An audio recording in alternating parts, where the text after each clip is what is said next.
Thank you, darling. Welcome, welcome, welcome all. I think everyone's in. We have Nessa is joining.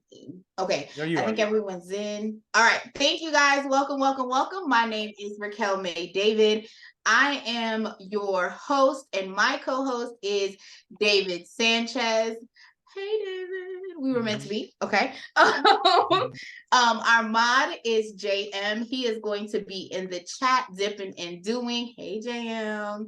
He will be able to go ahead and answer any questions that you have. Please know that they are my point people to make sure that while we are going through the onboarding today for Dispute Panda, we will be able to go ahead and get your questions answered, and I will open Q&A for everyone to be able to dive in. I like to give some time for everyone to come on in. We always have, you know, some tardy folks, but we like y'all too, because we love that you come on in. Come on in. So I am going to start off with the icebreaker question of the day, and then we are going to give everyone about 5 minutes to get in, and we're going to start promptly at 8:05. I like to give everyone time. So for the new people that are here, welcome, welcome, welcome. Mr. Lewis, welcome back. Love to see you. Hey. For anyone else that is new, I would love to know how many people have the actual Dispute Panda. So the question that I always ask for every class is to drop a panda if you already have the Dispute Panda software. Drop 1 panda. If you have already sent out your first round of letters, drop me 2 pandas, all right? The icebreaker question of the day that we are going to talk about is, what's a hobby or activity that you are really passionate about outside of credit? I'm gonna go first, and mine is my children and husband, because they are my hobby. They use all my money, and I'm passionate about them. What hobby you got, David? What's your hobby or your activity that you're really passionate about? If you guys want to drop it in the chat, that will be fabulous, darlings. Okay, Baron, thank you for 1 panda. So 1 panda means that you have Dispute Panda. 2 panda means that you have printed your first round of letters. All right, David. These pandas to drop. Huh? How do you find these pandas to drop? Okay, so in the bottom of the chat box, there's a little smiley face, and when you click on it, you can actually search different types. So hold on, let me move my chat box. Can you see my chat box right now? Yeah. All right, so if you click on this little icon, you can actually, the icon's right here, you can search and you can type in panda, and the panda comes right up. Oh, okay. Boop, boop, boop, boop, boop, boop, boop. Great question, great question. So go ahead. Oh, we got some 2s in here. I love it. Okay, so David, what are you passionate about? JM, you cannot escape. Okay, you have to put it in the chat as to what you're passionate about. You got to put it in the chat. Oh, you're having trouble getting in? Oh, man. Okay, put it in the chat. Tell me what y'all passionate about. Right now, while we are getting through the icebreaker, we have 2 more minutes. I do like to show you guys the Dispute Panda community. So as you guys are dropping 1 panda if you have the platform, 2 pandas if you've already sent out your first round, and then we are talking about what hobby or activity that you are really passionate about. We got 1 minute, and then we got to get into it. All right. Just while I'm waiting for everyone to type everything in, this Dispute Panda community is a must for you guys to join. It allows you to be in the community of like-minded folks who are also using the platform. So you're not out there by yourself trying to wing it in these streets. You can, this is what the homepage normally looks like. Okay. So you will be able to go ahead and click on the 3rd option that says join Dispute Panda community. If you already have the Dispute Panda software, you can log in with the software, so you don't have to create a separate username or password if you don't want to, but that's fine. All right, so this is where I would like you guys to go. There is a pro member option. All right, and then if you have any questions or concerns, you can drop it in here.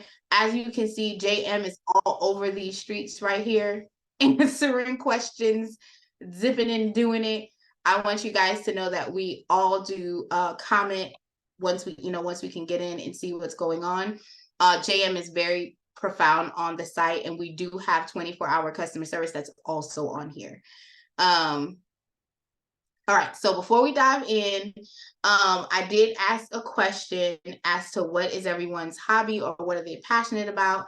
Amanda said, hi, everyone. I'm new and excited for this journey. Be excited for you too, girl. I'm passionate about looking for solutions to solve people's problems, making a difference in lives, especially like-minded individual. I love that. Come on, somebody. I tell my family all the time, I am solutions based. Okay, that is my job. When you come to me, you need to forewarn me and say, listen, I'm venting, because if you don't tell me that you're just venting, I promise you, I'm trying to solve the problem by the time we get off this phone. So I love that. Okay. JM said, I am passionate about basketball, organized league and basketball camp. You and my husband could hang out. Okay, him and his football, basketball, and soccer camp is killing me this season. Like, football just ended and we're already rolling into basketball. Okay, but I love that. What? Me too. Oh, David said he loves basketball. He's with the NBA. So you're not teaching kids, you just like watching it. Is that what you're saying, David? Okay, I like that. Got 2 meetings. Okay, Jeffrey has 2. My pleasure. Okay, so for all of those that participated, thanks. For all of those that were, David said he likes watching and playing. I don't play basketball. Okay, I don't run, I don't skip, I don't hop. I'm telling you right now. I'm so happy that my kids got siblings, because I'm telling you, somebody try to steal and be like, well, y'all gonna bring them back. Gonna happen. No, I do skip a little bit. I skip a little bit. So Amanda, we do not go over putting together a simple contract. However, and I cannot show you in this class. Great question. So sorry, Amanda in the comments said, I have a question. Would you mind going through putting together a simple contract and showing us how a client would sign up? So I can show you the general way. This is the standard Dispute Panda profile, which means it's not the pro where you're sending anything to the client.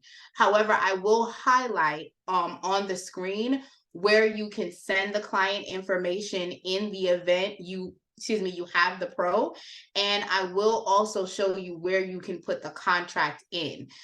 We do provide you with a sample contract, a simple contract that you can edit, but we do not cover that in this night. Oh, it is my pleasure.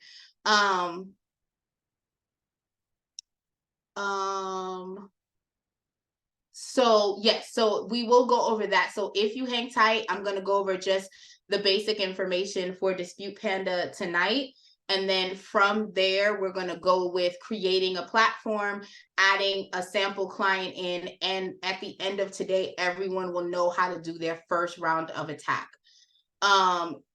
So if you're here, you'll be able to see the first round, how to do the credit report specifically with Credit Dino. We're going to talk about those perks. And then when you're done, you will have signed up for the system, onboarded your first client, done your first round of attack. And Amanda, if you hang in, you will be able to see where you can put the contracts and how you can send out to clients. So we're here to help. Ms. Nugent said, hey, I'm sorry, I've been occupied with work. I am ready to send my disputes and need help. I'm not quite sure what kind of help you need. If you want to come off of mute and let me know, or if you want to hang tight until we get to that round where we're actually doing the first round, we can cover that. And we'll also, sorry, y'all. I checked 1 2 1 2. Okay. And we will also cover the process. So the attack process is going to be what we've covered already, and I'm going to show everyone how to go through the process together.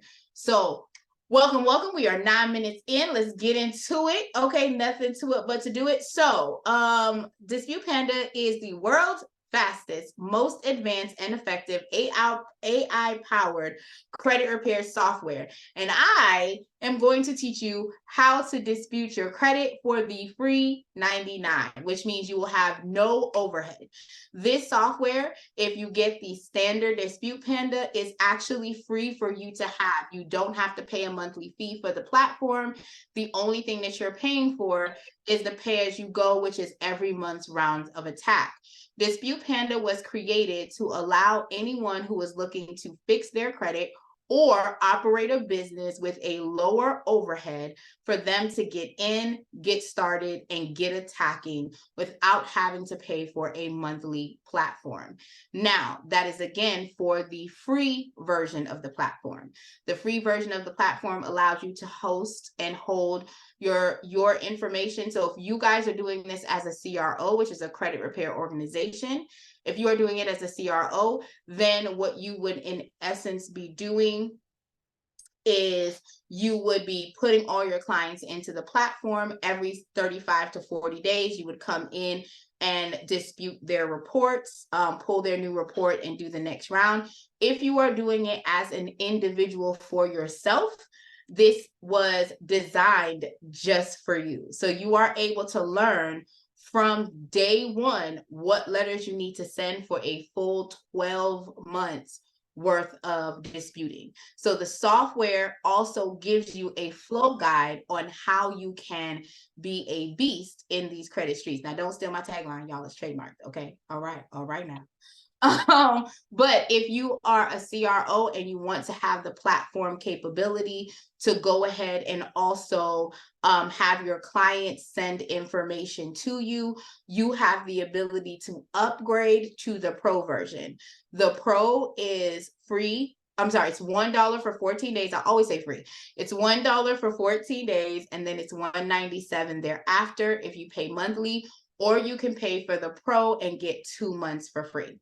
Now, what I like to explain is the difference between the two platforms is one, you have the secured client portal and a host of upgrades that I will be touching on when we get into the platform, but both of them can be leveraged. And if you do not have a large clientele or you're doing this for your family, the free can get you exactly what you need because the software is seamless. And again, I'm going to show you how you're going to be able to work the platform seamlessly as you go. So I like to cover the pricing point and the main information because a lot of people are always like, what is it going to cost me?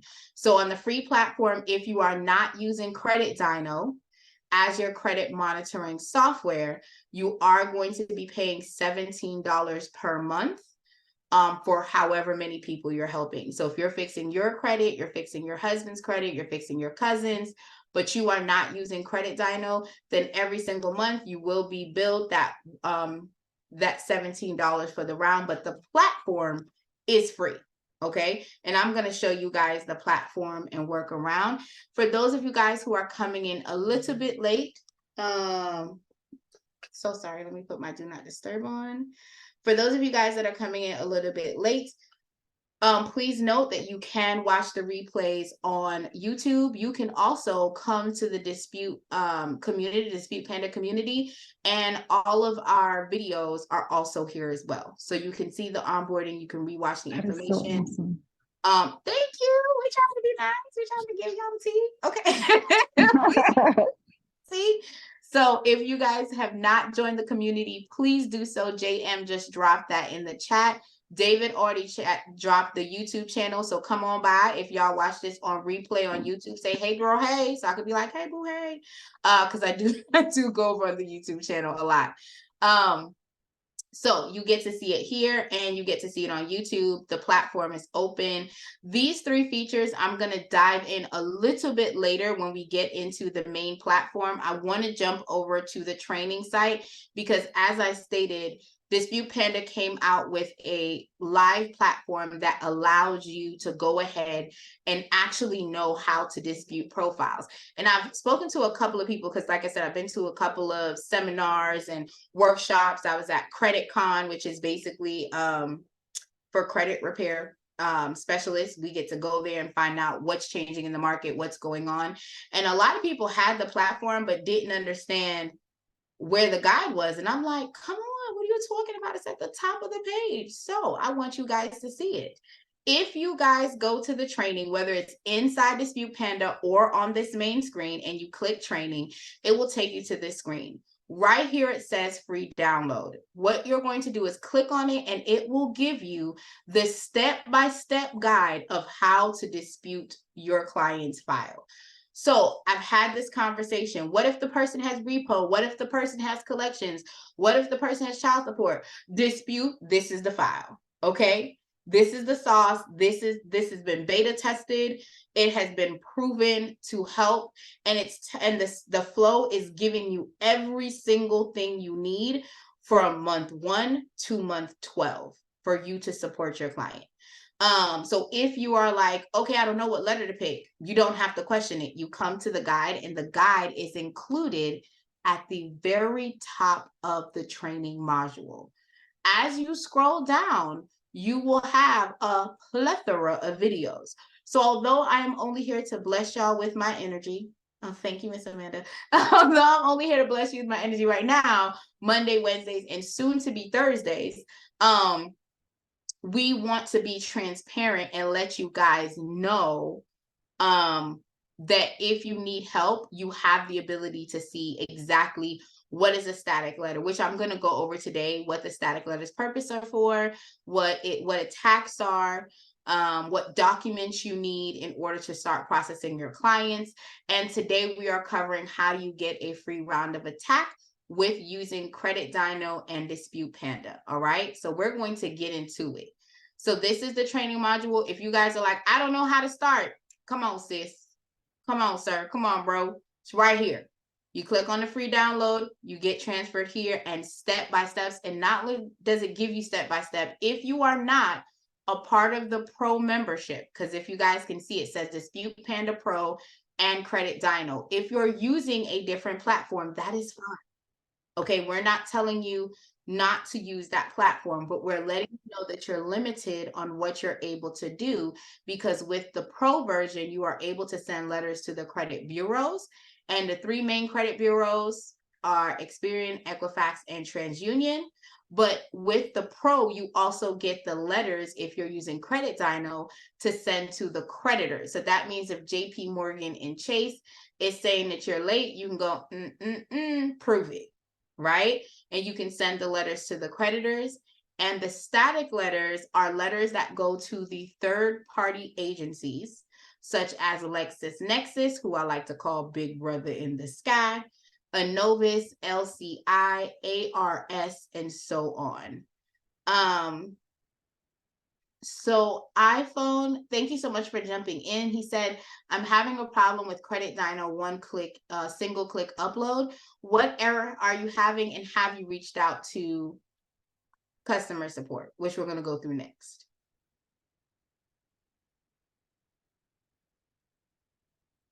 I've reached out to support. Okay. So what I normally, it says unauthorized. So my question is, when you log into Credit Dyno, are you able to see the actual credit report, iPhone?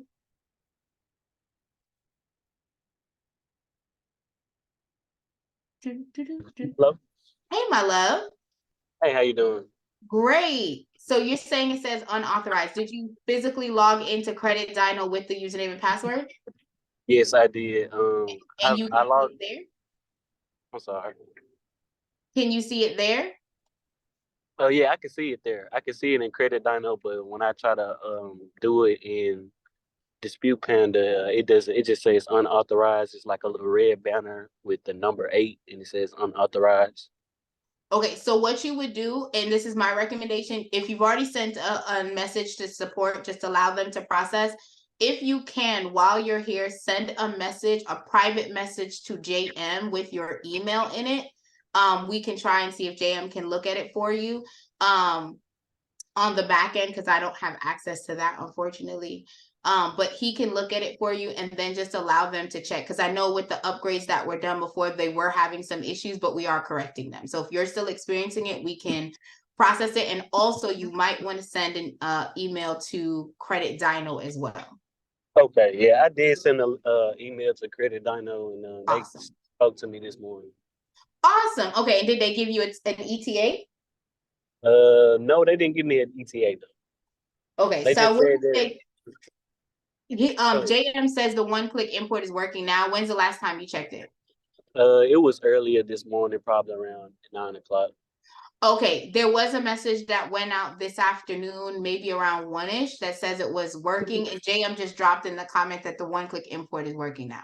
So give it a shot when you get back to your desk, and then let us know. Okay, I did. Okay. Thank you. My pleasure, my love. Thanks for jumping on. All right. So, all about solutions. Thank you, JM, for being the best mod ever. All right. So as I told the young man just a while ago, that if you are having an issue, you want to go ahead and reach out to customer support. Our customer support is here 24 hours a day, 7 days a week. And if you have specific client question, you would put your name, your Dispute Panda email account, and then the specific client's information. You can put the request, whether it is for documents, rounds, mails, credit, whatever. I normally recommend, and I recommend this on every single call, for you guys to leverage Loom, LOOM.com.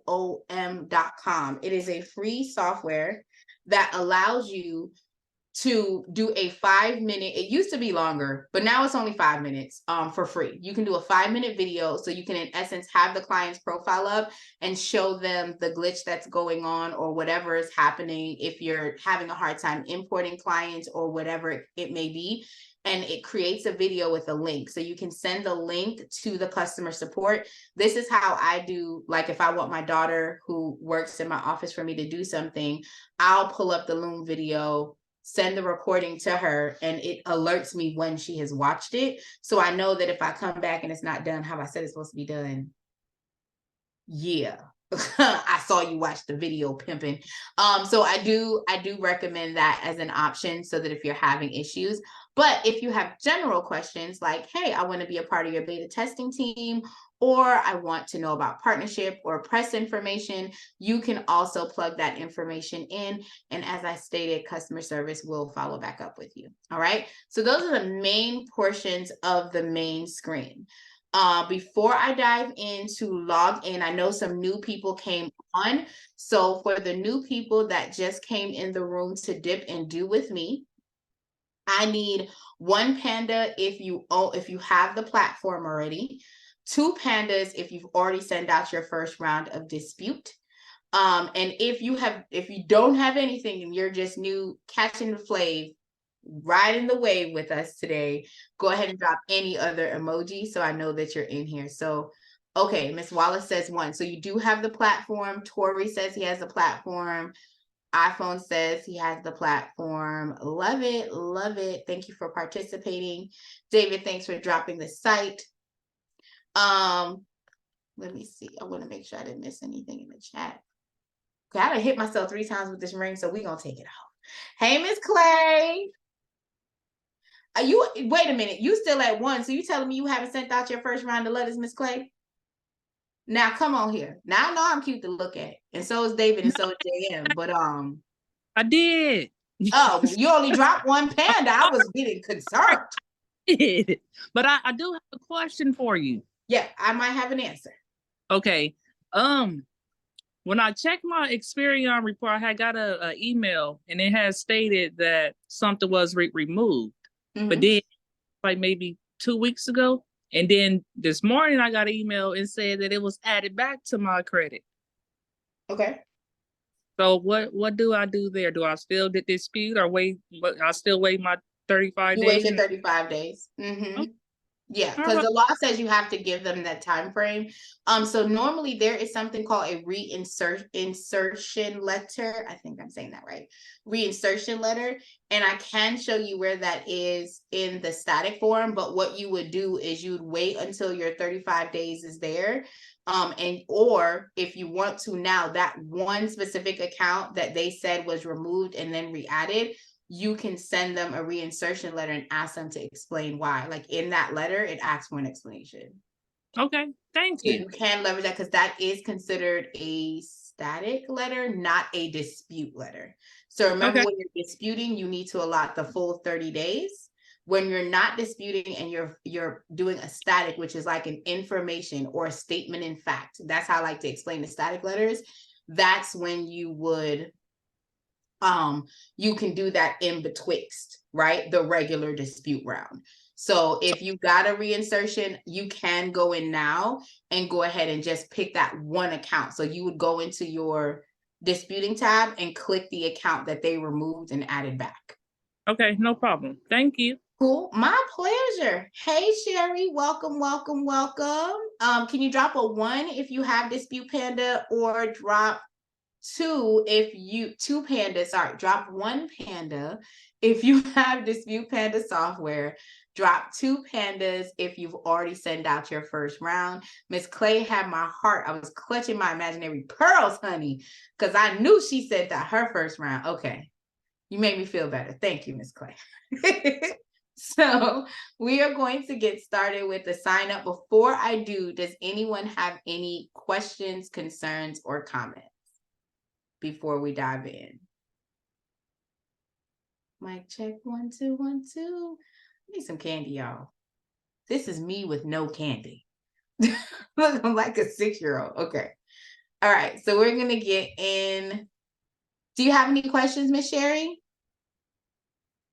I had it, but don't any longer. Was confused about it.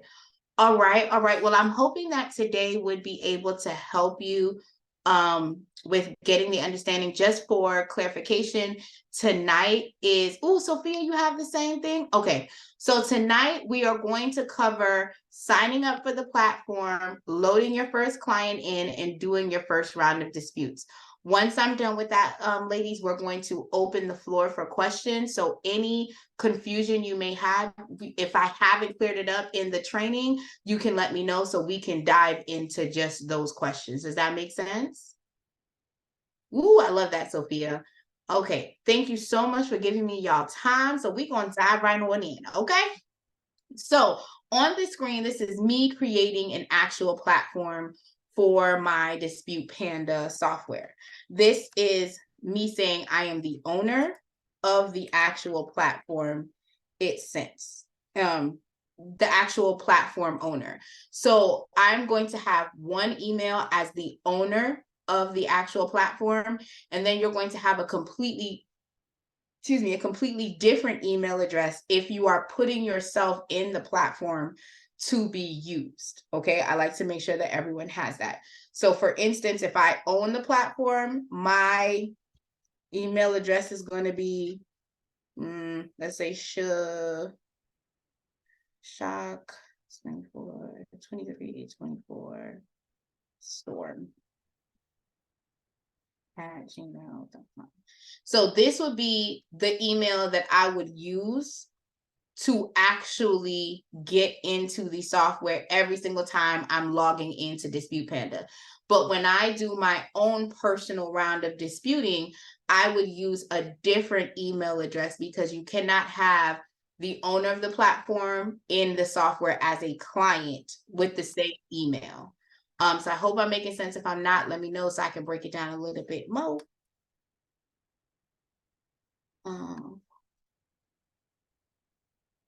All right, so if you guys are using this as a platform just for your friends and family, it's not a business venture right now, you don't have to put anything there. The system will automatically go ahead and put your name as the company owner. I will show you in the system that if you transition out of this being a personal platform to you actually doing it as a business, you can go ahead and make the changes accordingly.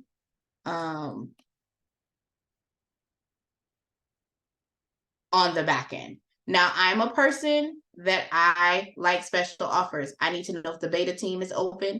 I need to know if y'all doing press release. I need discounts. I need coupons. Okay, I'm a mom of 4, and I'm telling you, my 19-year-old still gets my money. Okay, so with that being said, I take all the discounts I can. So I do enroll and email me any special offers.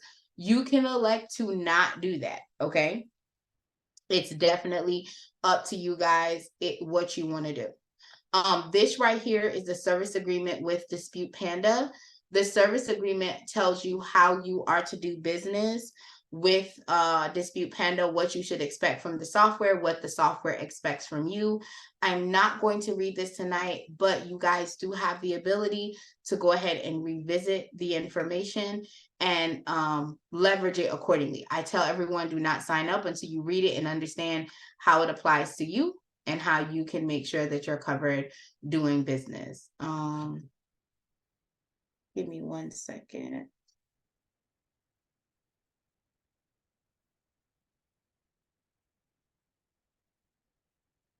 Boom. Okay, so we're good there.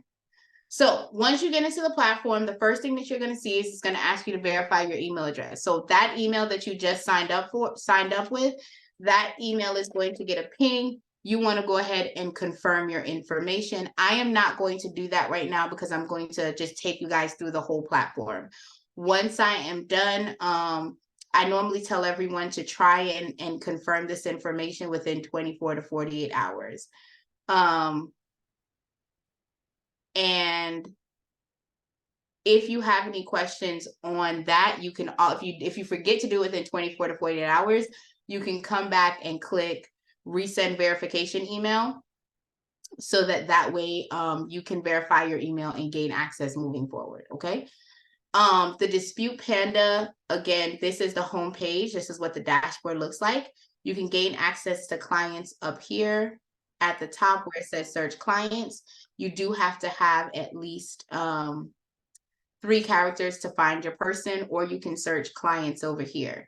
On this main page, when it's showing you your to-do list, it'll show you the client, if there's any missing documentation, as well as the birthday. The birthday is a pro feature where it will list out your client's birthday so you can give them a nice shout out. I have my daughter, she is my birthday queen because she loves birthdays. So she turns around and she normally does my birthdays within a month. So she comes in at the beginning of every month, checks to see whose birthdays that it is, and then plugs in the automation to make sure that they get that birthday shout out from the company. So that is something that you guys can choose to do. Either if you're on a solo and it's just you doing it for a couple of clients, if you're in the real estate business, that is a great way to keep connected. And also include in that, hey, if you know anyone that needs some credit repair help, don't forget to send them my way, right? You always got to plug your business, honey. If you want to update to the Panda Pro with the automations, the shareable reports, which I'll be showing you guys in a second, I will show you some of the features that are there. You can choose to update to Panda Pro. Everyone who is here, I don't care if you're doing this as a hobby or you're doing this as a solid business. I'm telling you now that the number one thing that I want you guys to do is to click on become a Credit Dino affiliate. Okay. I'm going to tell you some of the features that I personally love about Credit Dino. Number one, most credit monitoring softwares are only giving you the last 2 years of your client's profile. Credit Dino will give you the full 7-year report for your client. So when you're going to have a conversation, and if you're doing this for yourself, you're able to see a full snapshot of what is on your credit profile for the full year. Resend that again for me, JM. It came directly to me. Resend it one more time in the group. I'm sorry. JM is going to send you the sign up for Credit Dino link. You're amazing. Thank you. If you are in the Dispute Panda software, you can sign up to be an affiliate. One of the best things that I do at the beginning and end of every single month is I drop my link for credit monitoring. And I ask them, like, if you're thinking about getting a home in the next 7 to 10 months, this is something that you should be honing in on. This is something that you should be tackling. A lot of times I have people come to me and they will be on my social media watching me, and they'll be like, oh, I'm ready to move into my house next month, but they've never pulled their credit report. They've never like done anything to see what's going on, right? So you want to create a safe space, and you can have this as a passive income. You can literally get starting commission is $8 for the standard plan, all the way up to $22 you can get for every single client you have. Yes, honey, I am on Instagram. You can find me in the streets, Raquel May David. I'm everywhere. Look, I'm everywhere. But I do also have it in my link tree, in my bio link. I have it accessible, and there are many times that I will just do at least once a week. I'll just do a post on credit monitoring. So number one, it gives you the 7-year report for your client, not 2 years. Number two, when you use Credit Dyno with Dispute Panda, your attack rounds are free. So instead of paying $17 per month per client, if you have every single client use Credit Dyno, guess what you're doing? You're paying $0 to do the disputes. So the only thing that you're worried about is ink, stamp, paper. And if you use the system, you don't even have to worry about that. Okay, come on, somebody. And I will show you guys that as well.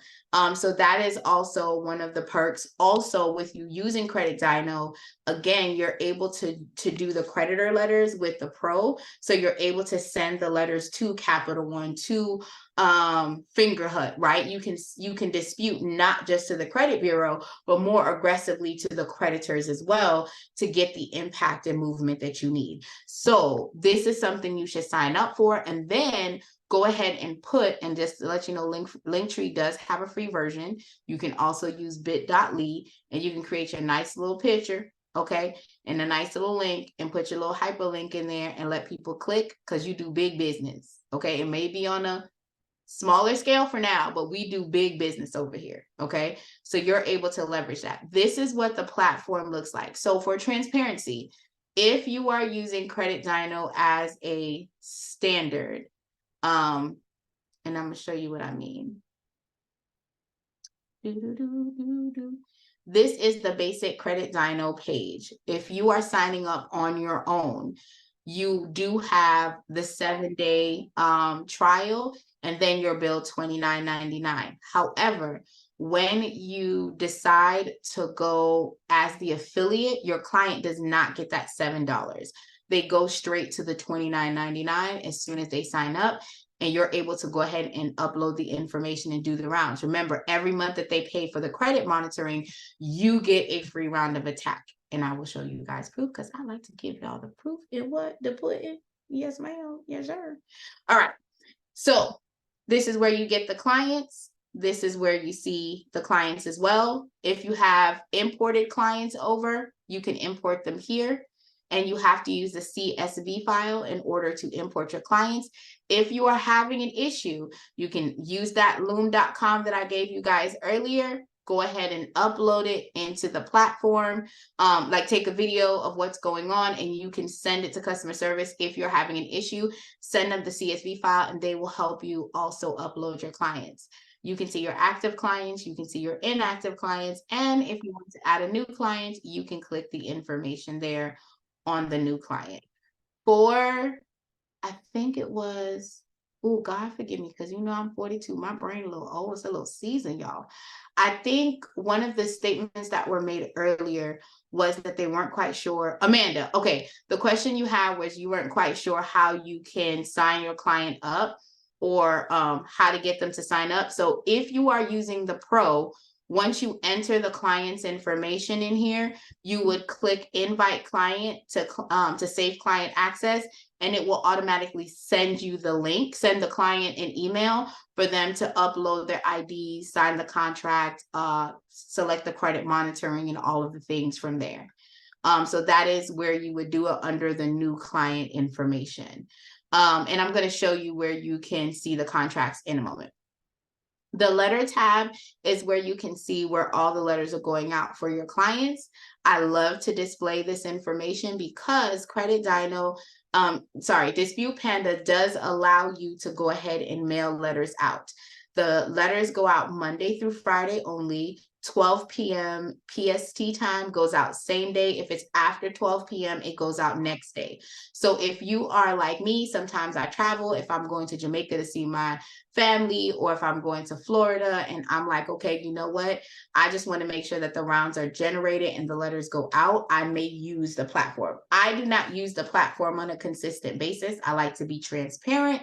I do not use it on a consistent basis due to the fact that I am a control freak, and me and my son go to the on Wednesdays, me and my 6-year-old, we go to the post office and he gets his candy. So that's kind of our thing. And my husband and I have a Saturday date and we go and drop letters off again on Saturdays. So that's what works for me and how I do business based on my pull dates. So everyone is different as to how they maneuver and show up, but that would be, you can use the system if you want to. My AP, I say this every single call, my AP uses the platform. She's never had an issue with tracking. If you want it to be tracked, you want guarantee arrival, the only thing that you can use is certified mail.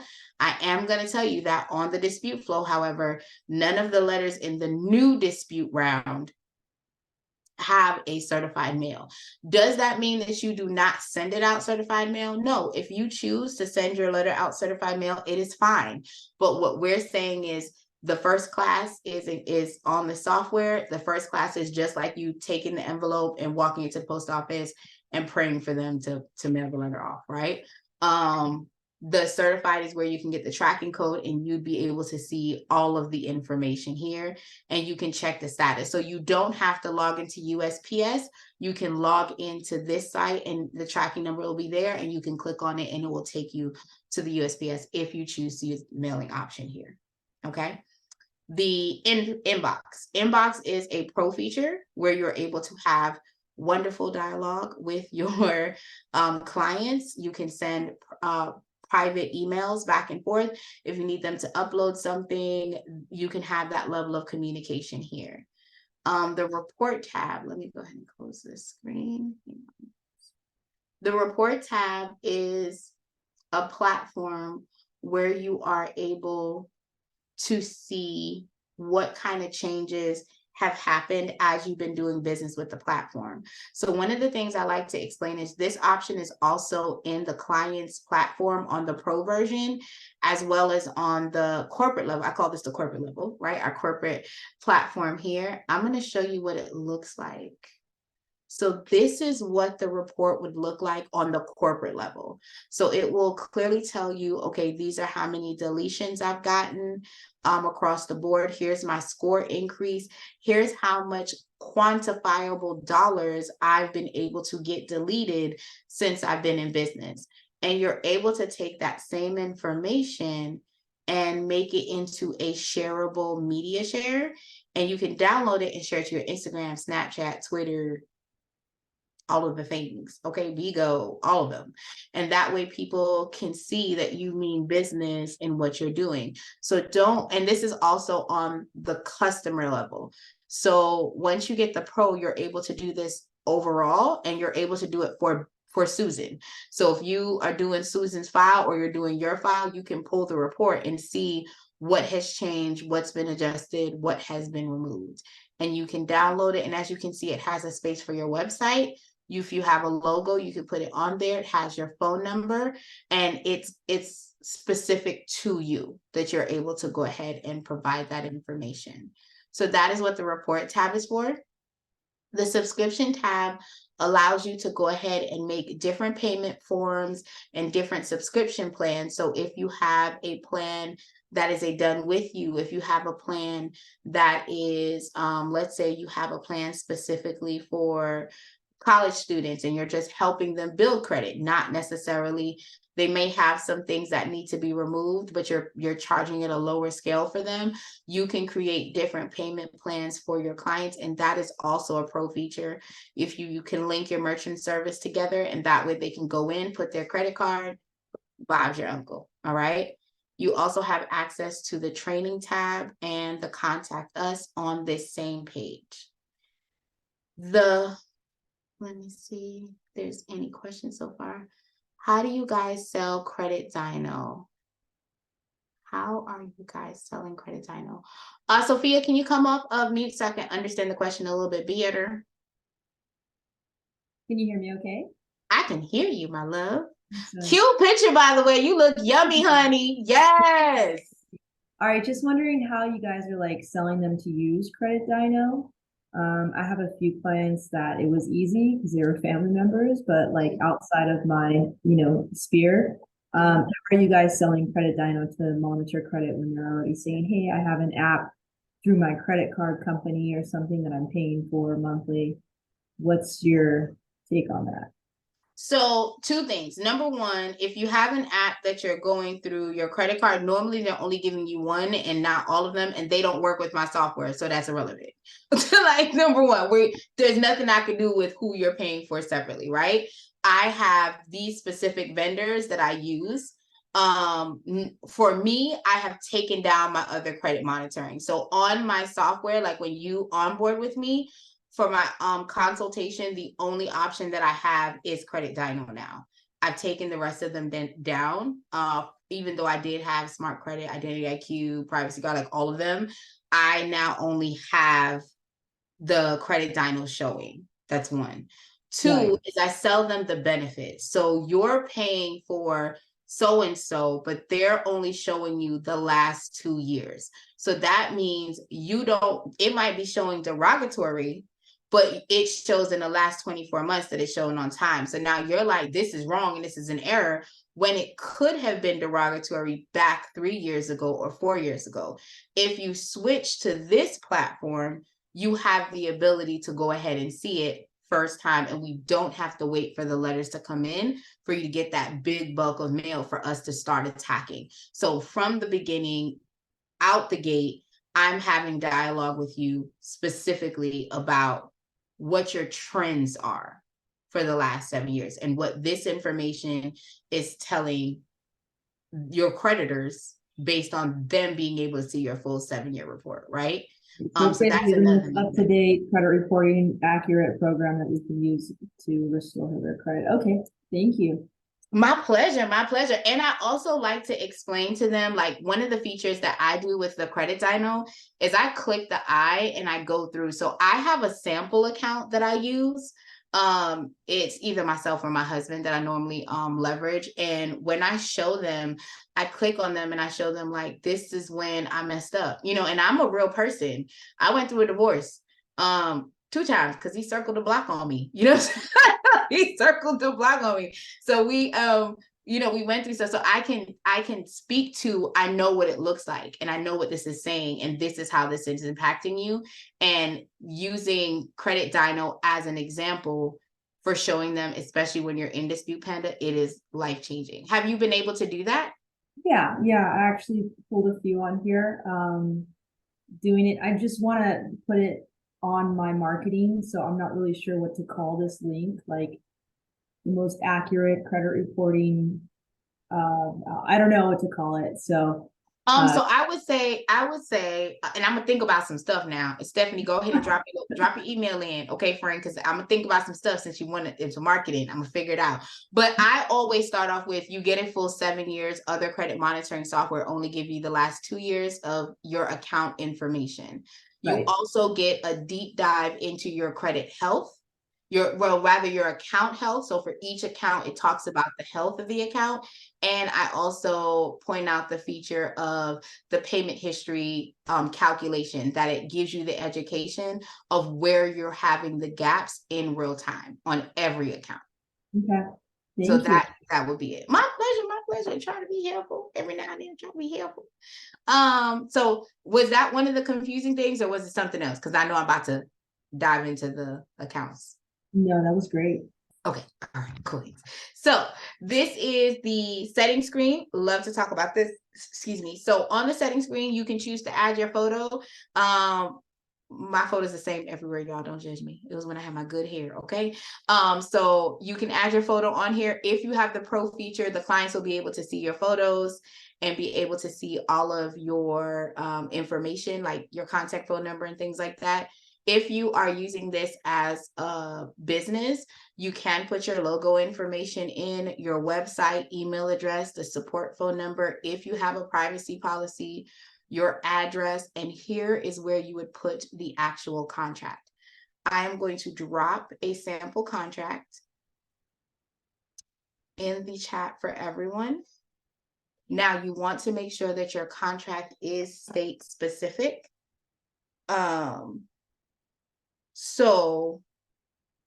That contract, like I said, is a generic one, but you guys can tweak it and always see what is specifically needed for your state guidelines for you to be approved to go through with the contract. But I wanted to give you guys some basis to have. It is also in the group. So if you guys are not in the community, shameless plug, go ahead and join it. Come on, somebody, just talk to me. Okay. So this is where you put your contract in. Let me scroll back up. If you have team members, so unlike other platforms where you have to, what's the verbiage I was going to use? You have to give them your login or you have to pay for more places. Hang on one second for me, guys.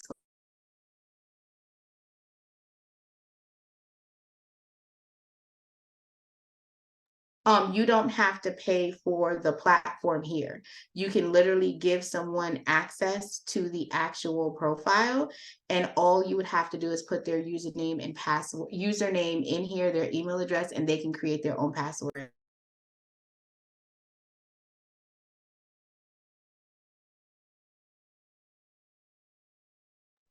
Sorry, guys. Okay, so you can add your team member, so you don't have to give your own personal information. You are the admin, so it makes it easy for you to make sure everything is done. And that way they can only go in and work on your clients. They can't change any information. You are the admin. Everyone else gets to just be a user, and they get to create their own username and password to gain access to your platform. Okay. And then if you have affiliate links, again, I have my regular one turned off for anyone else. But if you want to give your clients option, you sure can. Okay. What I will tell you is that make sure that when you're doing your pricing, if you are not having everyone use Credit Dyno because you have a cost, make sure you're encompassing that $17 in your cost analysis when you're doing it, when you're using the other parties. And you can always turn off and turn on as you see fit. Just hit save changes and you're good to go. If you have to change the addresses for the credit bureau, that is under the disputing option. The credit bureau has 7 or 8 different addresses, y'all. And sometimes they like to send some stuff back because they don't have no manners. Okay, that's what I like to say. They don't have no manners. So you can go into the system, click this little button, and you can change it from the 1 to the 7, and then save. And then when the letters print out, it will print out with the new information in there. So you have the ability to go ahead and make those shifts without any uncomfortability. The billing option, this is my favorite part. So they've changed the platform to where you can add your payment method into the platform in real time. And you can save the payment form that you have. If you are doing this for your family and friends, the only person's credit card that is supposed to be here or debit card is yours. You are not adding anyone else's. So even though that you might be generating the letters for them and giving them the letters or gifting them the letters, you still want to collect, if they're not using Credit Dyno, you want to collect the $17 from them, put it in your account, and then go ahead and use your card for the pull. The subscribe and save option was something that I thought was delightful. If you are doing this for yourself, you have the ability to do a subscribe and save and you get 50% more. So if you purchase $20 a month, you'll be billed $20 every single month, but you'll get $30. Same thing as if you do the $60, you'll get $90. So if you are doing Credit Dyno, you get free round of attack, but you want the system to pay for your mailing literally every 30 days, they could bill $60, and that way you can send the letters off on your own, right? So those are the perks for this sign, subscribe, and save. If you have more than a handful of people, you can go ahead and change it, and you can just purchase in bulk just to get what it is that you need. for your clientele. Invoicing is the invoice for like the pro platform, invoices for your clients and any statements. The activity is the attack rounds that you send out, mailing information, and any attack credit. So remember, each person that has Dispute Panda, you get to see the free round of attacks. You can see it here, or you can see it over here on the left where it says free round of attacks. It will tell you how many attack free you have over in the corner. The integration is also a pro feature where you can connect it with Zapier or Kong automation for you to go ahead and be able to get email sequences out, things of that nature out for your clients. The referral tool is an agreement that Dispute Panda is going to be rolling back out. They did have it previously, and they're coming back out with the platform. So you will have the ability to go ahead and actually start gaining credits for anyone that you refer onto the platform. Again, this is not going live again until 2024, but I wanted you guys to have the information on hand right now. So we have officially covered all of the main screens, and we are going to go back to dashboard, and I'm going to open up the floor for about 10 minutes if anyone has any questions about anything that I've gone over so far or any other questions before I load my dummy client in. Any questions?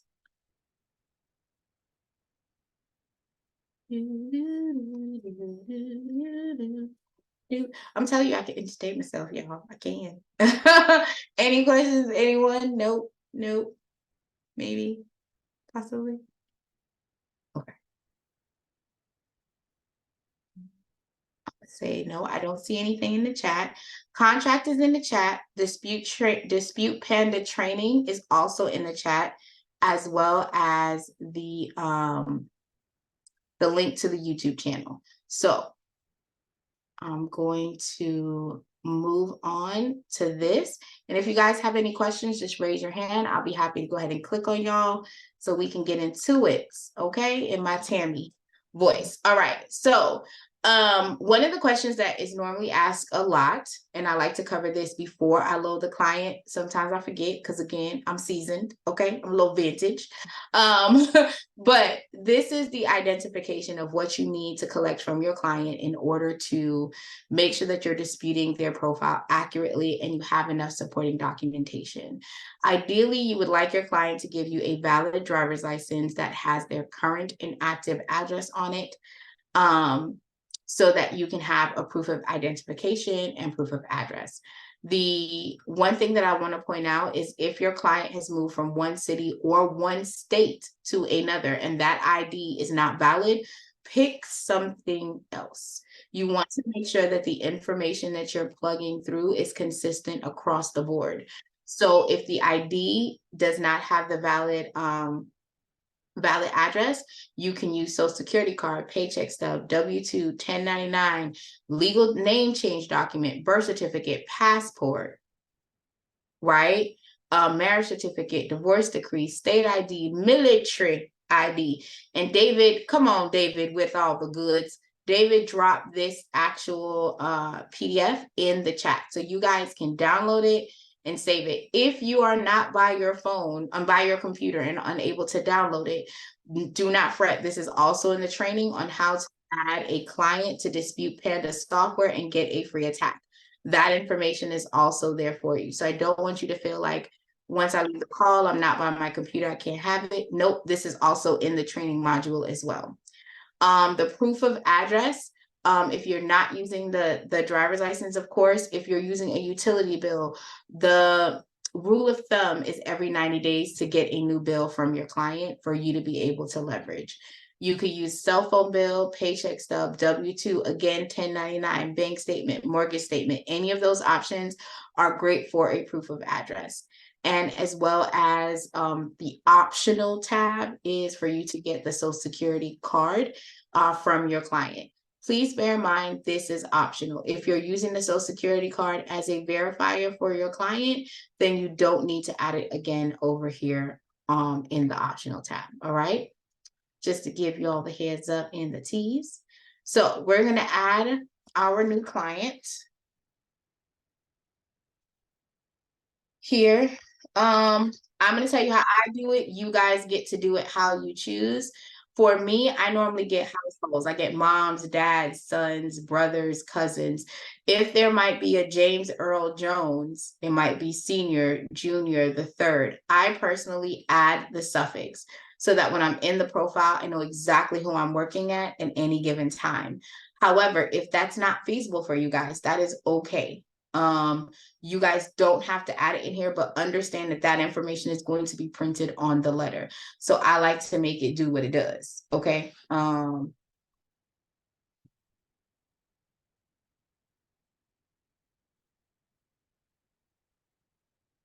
So as you can see, I'm putting the test client in. I'm not using the same email address that I used when I logged in because it has to be separate. I'm going to put my phone number in. And then the last four of my client's social. Now, when we get to the address, you want it to be line specific. So if they live at 1414 Mockingbird Lane, you're going to put that on one line, and then you're going to put Killeen, Texas. Maybe not. It doesn't want me to be great. Texas. And then the zip code. Date of birth. I'm putting mine in because I need y'all to know it so y'all can say hi to me on my birthday.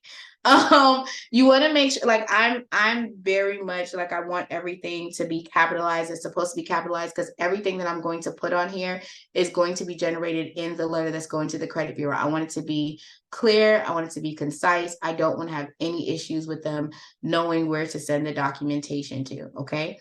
With that being said, again, if you guys have the pro, you would just click invite and then the information will go directly to the client for you, for them to log in, pull the credit monitoring, do all of the things, okay? If you do not have the pro, you just hit save. It will automatically take you to the next window. Now, as you can see on here, the profile is the main profile where you uploaded your client's information here. Their email address, their address, their phone number, all of those things are here, right? When you go to documentation, that's where you're going to upload their items that you need in order to validate that they are who they say they are with the letters that are going to go out. Credit Dino does have, Dispute Panda does have a great platform where you can edit items out. So one of the things that I've noticed is that some of the other softwares don't give you this editability. But you can crop out and all of these things you don't need. So sometimes you might have a client that sends you like 4 letters. You don't need all 4 of them. So you would just come in here and crop exactly what you need, crop and save, and then the system will go ahead and save it for you. This is what it should look like once the system has taken in your information. It's going to be grayed out. So this was a bill for the client. So it's now been 90 days. I just click the X to remove it. I grab the new updated bill. I crop out everything that is not needed because I want to save my ink. I want to save my paper. All of those things matter, right? Because they cost. So the goal is to get as much information on at least 1 to 2 sheets of paper.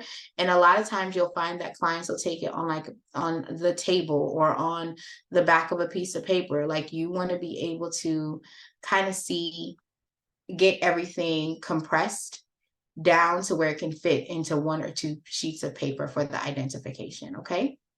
I'm personally going to add the social security card in. I don't have to crop any of that, so we're good there. And then now when you scroll down, it's on time for the dispute, for the Credit Dino software. So right here is where you can select the other options. Again, tonight we're only covering Credit Dino, but under the training tab, it does give you the option of how to attack if you're using My Score IQ or Identity IQ or Smart Credit, okay? So you would select Credit Dino and then you will plug in your client's login information, and then you would click one-click import. Again, with Credit Dino, oh, Sophia, totally forgot this. Another selling point for you, not for your clients, is you don't have to log into their platform anymore. Oh, nice. So when you're using like Identity IQ, using Smart Credit, one of the things that you have to do is you have to go over to their site, refresh the report, and then bring it in. When you're using Credit Dyno, you don't. You just come every 35 days, you click the one-click import, and it updates the credit report for you by itself. So Right. you don't have to log into two separate platforms, which is definitely great. So are you just a CRO, or do you do other business as well, like a mortgage lender or something like that? Mortgage and real estate. See, you look like you did that. See, I know at the picture. Because I think that that's a great leverage tool for you to have, especially like if you're speaking to other, because what you can also do is in Credit Dyno, I believe they're coming up with an affiliate link. So you might be able to get other people to sign up under you so that they can help and you can help them get their clients transferred over as well, especially if you're doing it with an office. Because I have a friend who's a realtor and she has all of her office staff do it too. Right. Like sign up for Credit You need to Dyno. master the platform first. Yes. Oh, you're gonna be a master edit, girl. We gonna gather it. Oh. Okay. I'm gonna stop sharing my screen for a minute. I'm gonna put in the credentials that I have. If you guys have any questions, please definitely come off mute while I'm doing the login.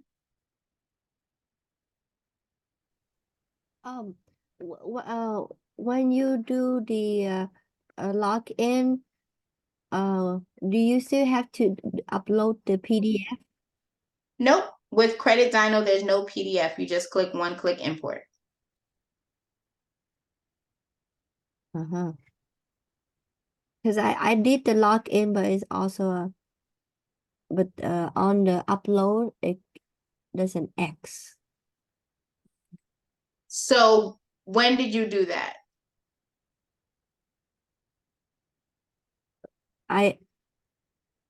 Like what day did you do that? Last time I talked to you. So when you say an X, hold on, when you say an X, are you talking about an X here or are you talking about an X? Huh?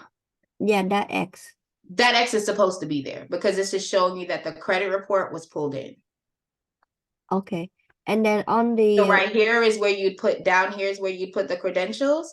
Once you click the one-click import, it's supposed to put the date that the credit report was there, and the X is so that you can delete it out, which you don't have to do. When you come back 35 days later, you just click one-click import and it does it for you.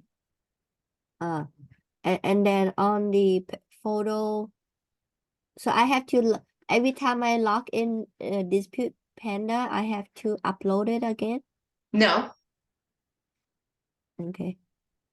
And then for the photo IDs, I already uploaded, but it keep at the bottom like yours, it say require. It's supposed to say required. Okay. Yeah, as long as it looks like this, you're completely fine. Good questions. Good question. Really quick with a passport. Mhm. Is it cool if we crop like the second half of it, or do they require? Absolutely. Cool. Absolutely. Okay. Yeah, you just want that portion because like I have a Jamaican passport. So one of the things that I use is my passport, and I just crop it where you could just see my face and my info. That's it. Okay, cool. Thanks. Yes. Great question. Great question. Okay. All right. So before we can go any further, all of these boxes should be checked. You should see where it has the date. So for me, I'm pulling it today. So we'll have today's date and all of the information. So Ms. Nugent, when you're saying that you don't know if the credit report is here, when you click on history, it should show you the credit report and the day that it was downloaded. You don't have to do anything. If you click on the history tab, all of the information should be there. Okay. It's just the red require. The required word in red just confused me a little bit. I thought I had to redo. Nope, the required work is telling you, because remember I was showing the proof of ID that we show all the time.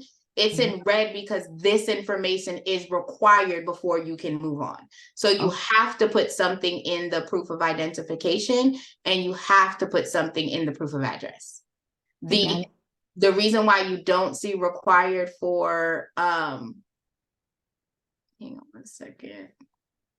The reason why you don't see required over here is because the social security card is optional unless you're using it as a proof of identifier that is on this list.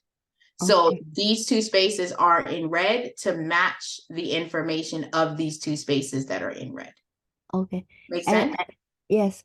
And I noticed once you crop and upload it, you cannot redo it. That is correct. If you want to redo it, you would click the X, remove it, and then redo it. Okay. But you wouldn't. The reason why you have that required there is because if you try to move on to the next round or the next step without having it, it won't go because it needs both of these boxes filled. Does that make sense? Yeah. All right. So I'm going to crop it again.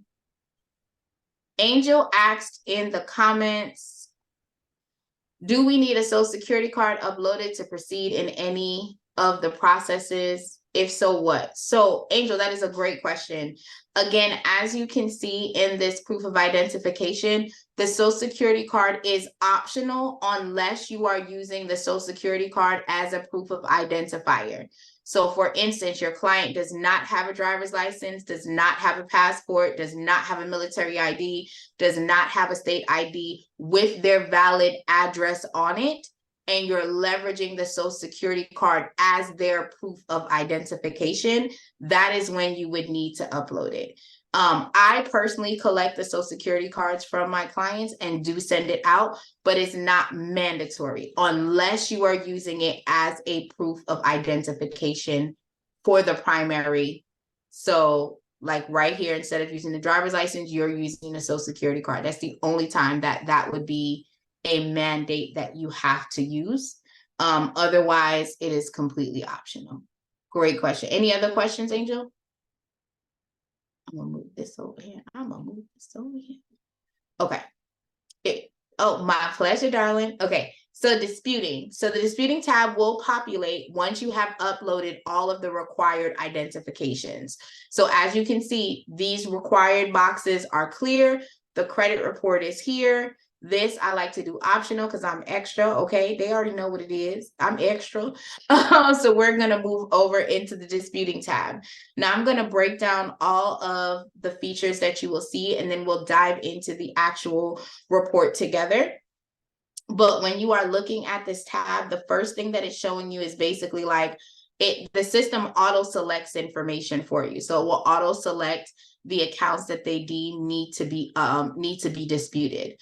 If you have any public records, and public records are like judgments, liens, foreclosure, bankruptcies, things like that, that would be on a public record.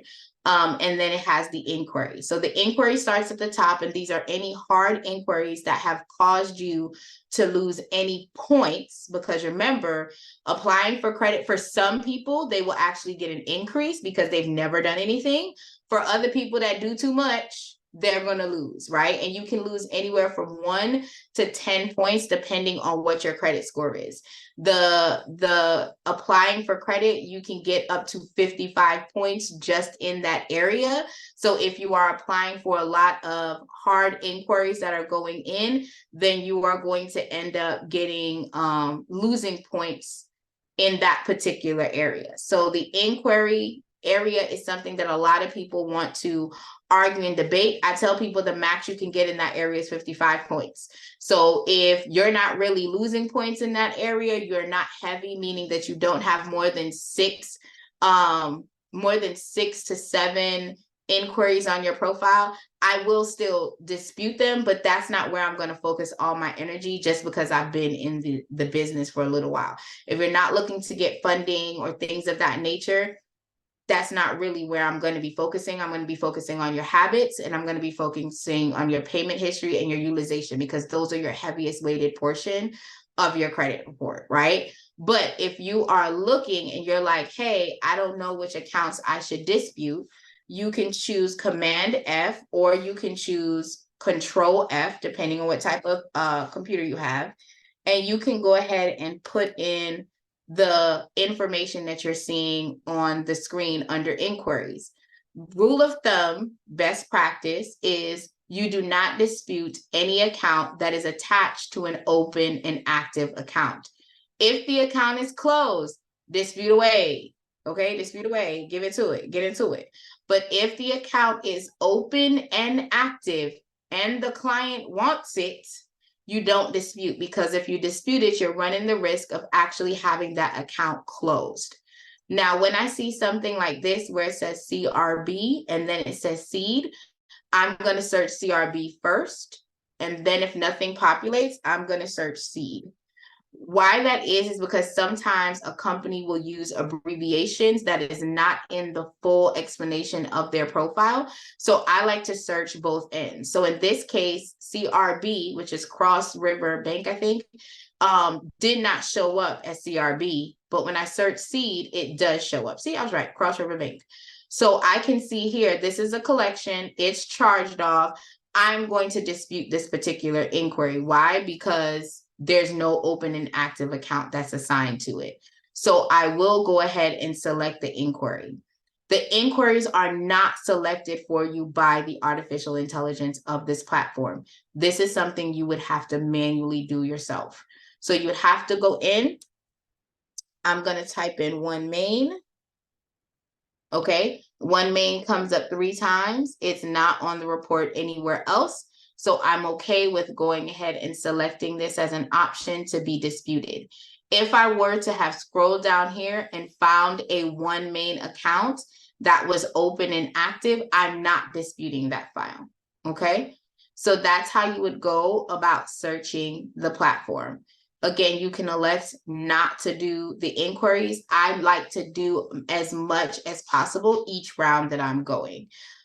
If you have a public records, you can go ahead and do the bankruptcy information. This is a public records that says that this person said that they were in bankruptcy and it's been discharged. Mind your business. You don't need to know all that. You can click it and get it disputed. Okay. Now, when I go into the body of the actual report, I love to showcase the information that is available. So one of the things that I love about Credit Dyno is the summary report, the payment history, and the account health. So number one, you can get a summary of the account. Is it open? Is it closed? Is it in collection status? Is it in transfer status? Is it in derogatory status? You're able to see all of that information right here. You're also able to see the payment history for that particular client. So you can click through all the credit bureaus and you can see they have no on-time payment with Experian, but with Equifax, there's 78% of on-time payment history with that particular profile, right? This profile has been open. And you can have a conversation with your clients, how long it was open, the last reported date. And you can have full dialogue with your client, like, okay, you're at 78% of on-time payment history. Please understand 2 facts that you need to know. If a client goes into charge off with American Express, most of the time they have 1 year that they can pull that report back and they can have that American Express account open. That's one thing I love about American Express. They'll take the money, reopen the account within the first year. Number 2, your payment history is worth 192.5 points roughly, right? So if you're only making 87% of on-time payments, that means that you're leaving points on the table that you can have that's leading you towards the 800, 850 credit score. It does not make sense that we're not paying on time. So let's have this conversation. Are you paying on the due date? Are you paying on the statement date? Are you paying on both? What is your method of attack to help you reach your goal, right? So you want to have these clear conversations and be able to educate yourself and your client on, okay, this is where I'm having a gap in the system. When you go over to account health gives you information such as what was the credit limit. This one's a little bad. I'm gonna show you another one, y'all, because I like to give y'all some good juice. Okay. So account health. Okay. So for this particular client, this is their Wells Fargo account. They had a credit limit of $10,500, but they over here using $12,000. Now, of course, in this case, the reason why is because the account is closed. They've not been making payments. So of course the interest is just piling up. But let's say this was an open and active account and they were over their limit because their interest rate has piled up on them. They've gone over what they've been required to use. Your conversation is utilization is worth 165 points, roughly. So if you are over the limit, you're not getting 165. Right? Realistically, if you're wanting to be in the 700 club, your utilization for all of your cards need to be under 15%. So what are we doing to do a plan of action? So this is where you can go in and have a clear conversation with your family members or with yourself and be like, okay, I know that I'm not getting 165 points off the rip because my utilization on all my cards are over the limit. So now I'm going to pick one card and I'm going to either do the snowball method where you pay the smallest card that may be over the limit first, or you can choose the one that has the highest interest because that's eating you alive, okay? But you get to choose how you want to maneuver through the process, but you're able to know, okay, this is another area where I'm losing and I'm not getting the max that I need in order to be healthy in these credit streaks, right? So you're able to see that. If you are a person that has already been in the credit industry, you may have dedicated letters. You can actually click on this option here that says add comment. And in the add comment screen, you're able to go ahead and put whatever code. So I do know that Mr. Lewis dropped a reinsertion note. Let's say you wanted to make that, there is a reinsertion letter, but let's say you wanted to make that a format. You can turn around, give me 1 second, let me see if I can copy it. Oh, it's being rude, I can't copy it. But you can copy it here and put like reinsertion, and you can go ahead and save this template for future use. You can name it, and then anytime you need to pull this particular format or particular letter out, you'll be able to use it. If you are if you're a Metro 2 writer, you already know the compliance coding, you can leverage that here. If you have a good factual letter that you said, I've used before and I know it works with late payments, or I know it works with charge off, you can insert that specific letter that you have already been using in your arsenal here.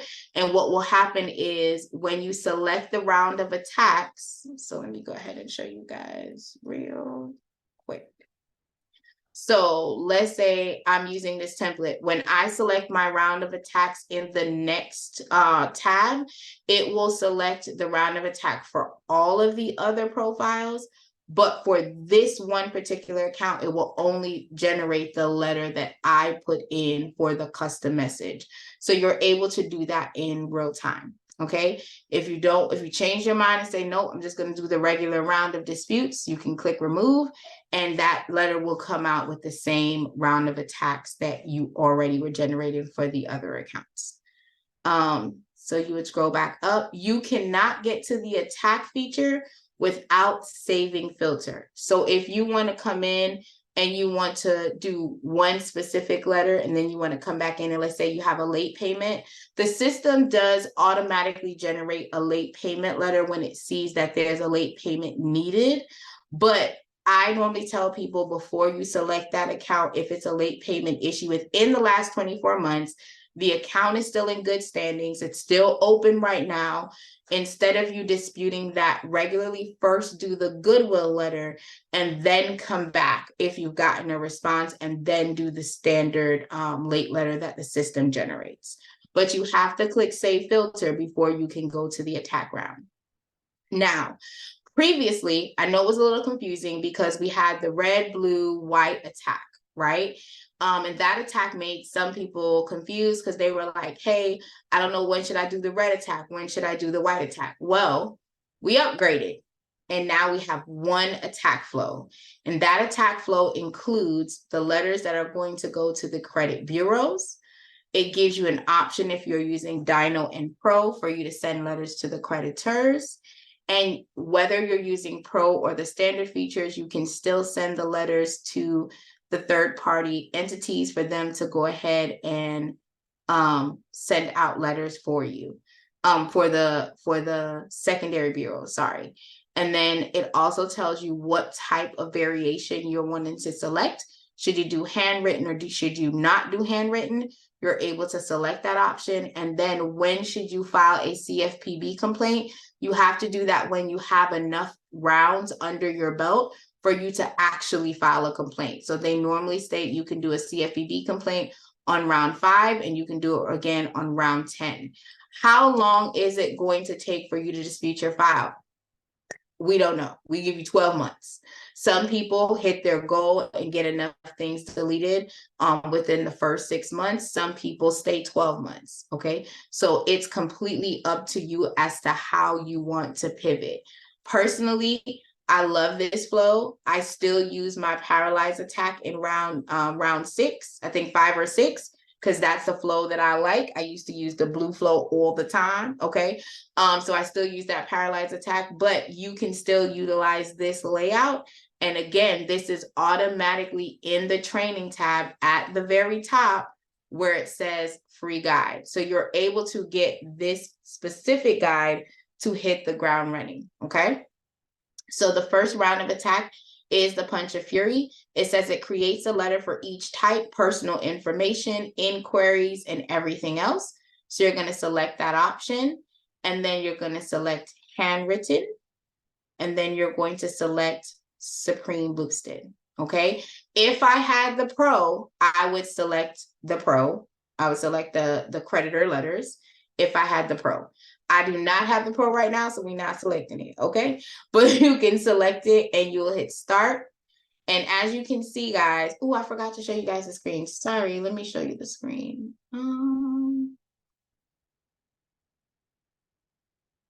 So once you have imported your client's credit profile, it will go ahead and pop up this credit dyno screen that you've earned 1 free attack. It'll pop up in a pop-up window for you. And it will also appear over here on the right where it says free attack round 1. I'm sorry, over on the left, it says free attack round 1.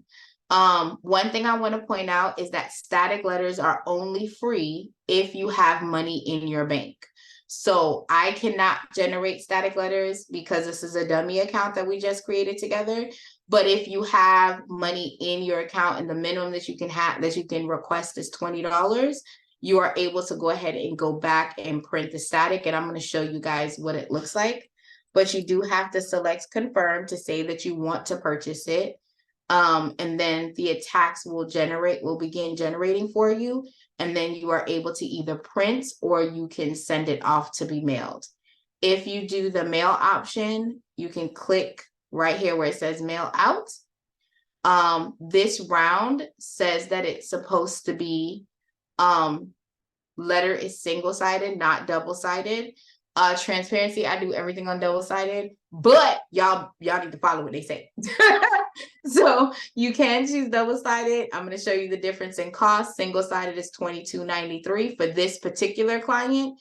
Again, everyone's cost is going to be different based on what's on their credit report and being disputed. Okay. If you do double-sided, it goes down to $17.17.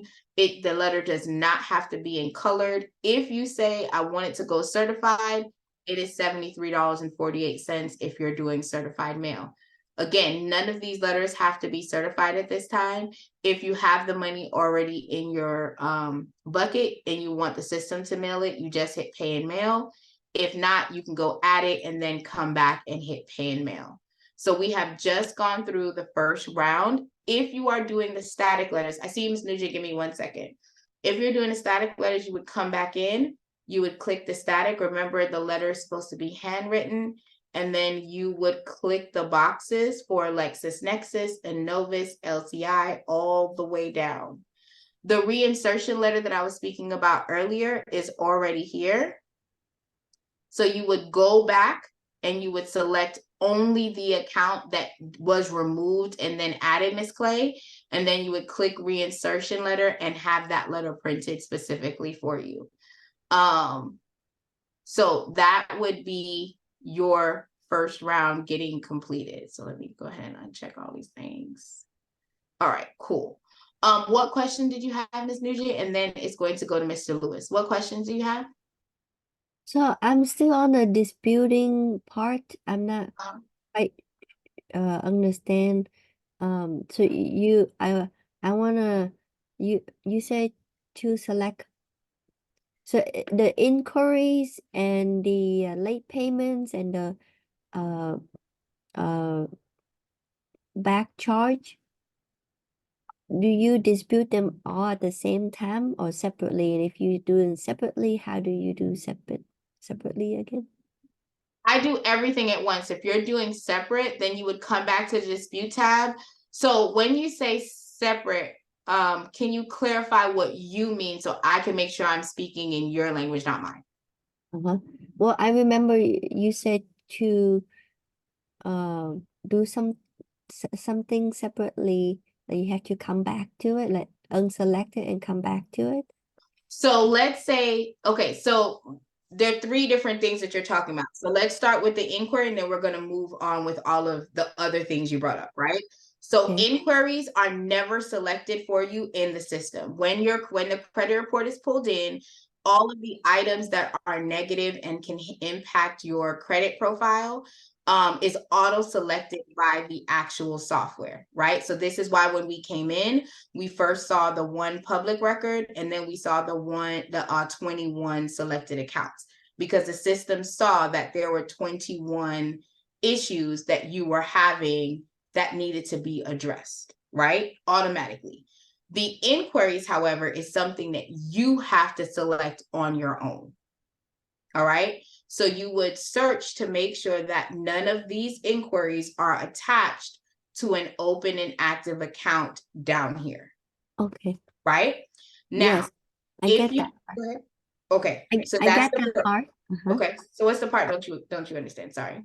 So do you include the include the inquiries with the other dispute at the same That is time? what we just did right now. Correct. So I just selected my inquiries that are supposed to be on the letter. And I also selected the public records that were negative. And I selected the negative accounts. Correct. Okay.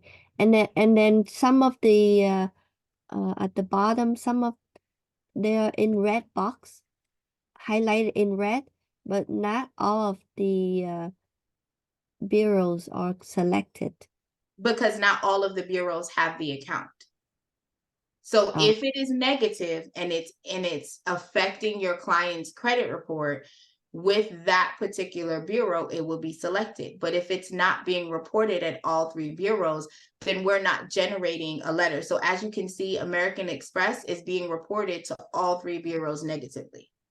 It is Capital One is not. So it'd be useless to create a letter for Equifax when Equifax has no idea that this Capital One account is here.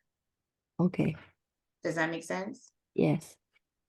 And the follow-up question you had about late payments is my process is if, let's say this account, so this account right here is 30 days late, right? But it's an open account. Instead of letting the system generate an actual attack for this particular account, I would come back and I would deselect everything. Okay. On the profile. So I'm going to deselect everything. And then I would only select this particular, like I would only select this particular account, save it, unsave filter. And then in my attack, I would go to static letters and I would do a goodwill letter first. Okay. So to right? Because the system will only know to generate for what you have selected. If I didn't, and I would have gone to goodwill letter, it would have selected goodwill letter for all 21 of those accounts that I had previously selected when I did that first round of attack. Okay, got it. Okay, makes sense? Yes, just to confirm my understanding. So for example, I have a mortgage loan that has someday or late for late payment. So I want to do that loan separately because open. So I unselect everything and do it separately by itself. I would do a goodwill letter by itself and I would email that same letter to the CEO. That is how I would personally do it. And then my second round of attack, I would then go ahead and just do the regular disputes where the system will pull and generate a late letter, because we now have a late letter that the system will go ahead and send out for any accounts that are just needing that late letter verbiage, not full removal. Okay. Okay. What about charge off? So the charge off is going to be disputed the same way you were disputing all the other accounts. You're just doing, the only exception to the rule that I'm providing is the late payment is the only exception, because the late payment is applicable only to accounts that are open. So that's where we're having the conversation. It's an open account that is currently active that has late on it. You're going to do the goodwill process. You're not going to do the standard letter first, right? The second time you go in, you'll then do the regular letter and the system will generate a late letter. The goodwill process is the static letters. Correct. Okay. And then the accounts that are already closed, I just do normally. Correct. Okay. Thank you so much. My pleasure. Great question. Great question. Anything else?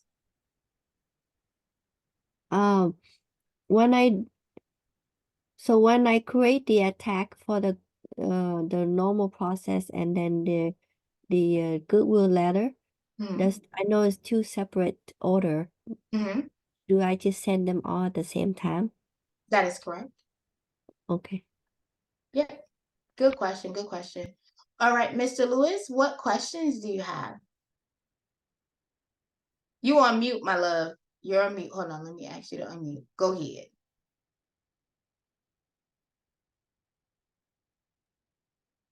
Hello? Okay, speaking of all at the same time, I sent out my first letters today. Congratulations. And before I sent them, I had them on regular mail. I said, oh, let me send them certified. Okay. So went from like $12 to $67. I'm like, I don't think so. So my question is, I noticed that they're sending like, okay, this person had 9 letters. We are going to each credit bureau. Why don't they just put all 3 in one envelope? Because they're all going to the same location. The letter, did you open the letters and read them? I saw copies of them. So the way that they do it is that when the system is doing it and mailing it out, it does not put all of them together. You can elect to do that. I personally don't put all of mine together. I put them separately. Because what I've noticed, now my process is a little bit different. I don't get stall letters like a lot of people get. But if you are subject to getting a lot of stall letters, putting all of those letters in one, sometimes it goes in, my friend calls it bin 13, which is the trash. They'll trash everything. Versus if you have the letters going separately, you have a better chance of it getting to an actual person, is what they've seen in the past. Okay. So that's why they separate it out. So actually, I'll save money if I put all 3 of them and I certify mail them myself. You can. 3 in one envelope. You can. Okay. All right. Got it. Okay. Yes. Great question. Great question. All right. And then we have a question in the chat. Yes, you want to put your return address on the top left side of the envelope. Jay, that is a great idea when you're sending the letter off yourself, so that if for some reason the postage isn't enough or something like that, it can come back to you and not go somewhere else. Great question. My pleasure. My pleasure. Okay. Angel said there are 5 main attacks from what I have seen on the training, factual, metro, and consumer. How do your attacks operate? Okay, so that's a great question. So systemically, the system rotates through factual and Metro 2. There is always some Metro 2 verbiage in our letters that go out. You can, if you have consumer law letters, you can plug that in, but the software is being intelligent enough where it is pulling some of the factual and consumer law in each letter. Personal information goes out with every single letter, so you don't necessarily have to do that separately.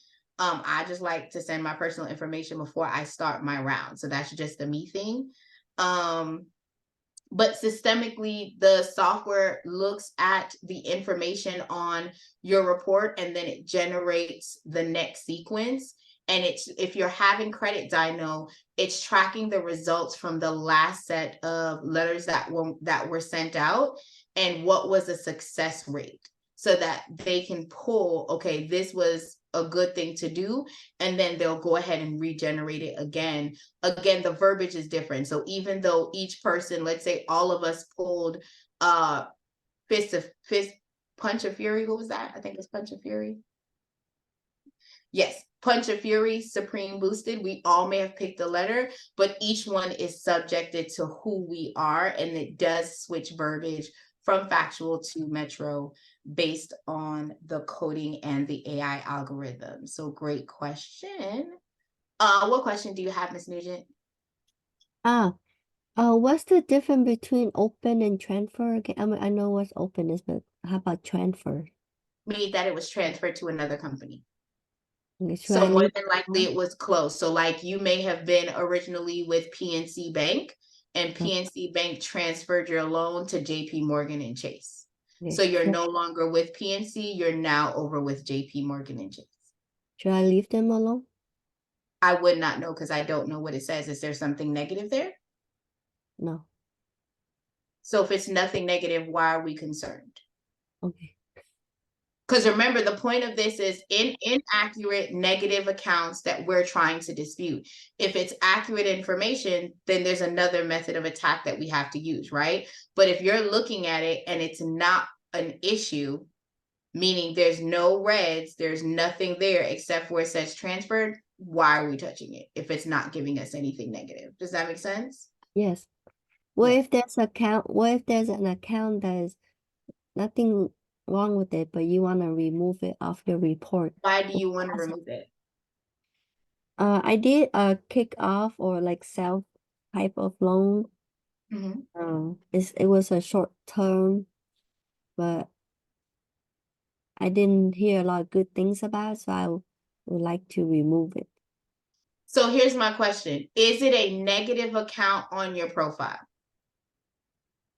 It's not a negative, no. So then why are you concerned about it? You've already closed the account. You're no longer doing business with them. So they're not. So I want you to focus on what is creating a problem with my profile. If it is not creating a problem, I'm not concerned with it. Does that make sense? Yeah.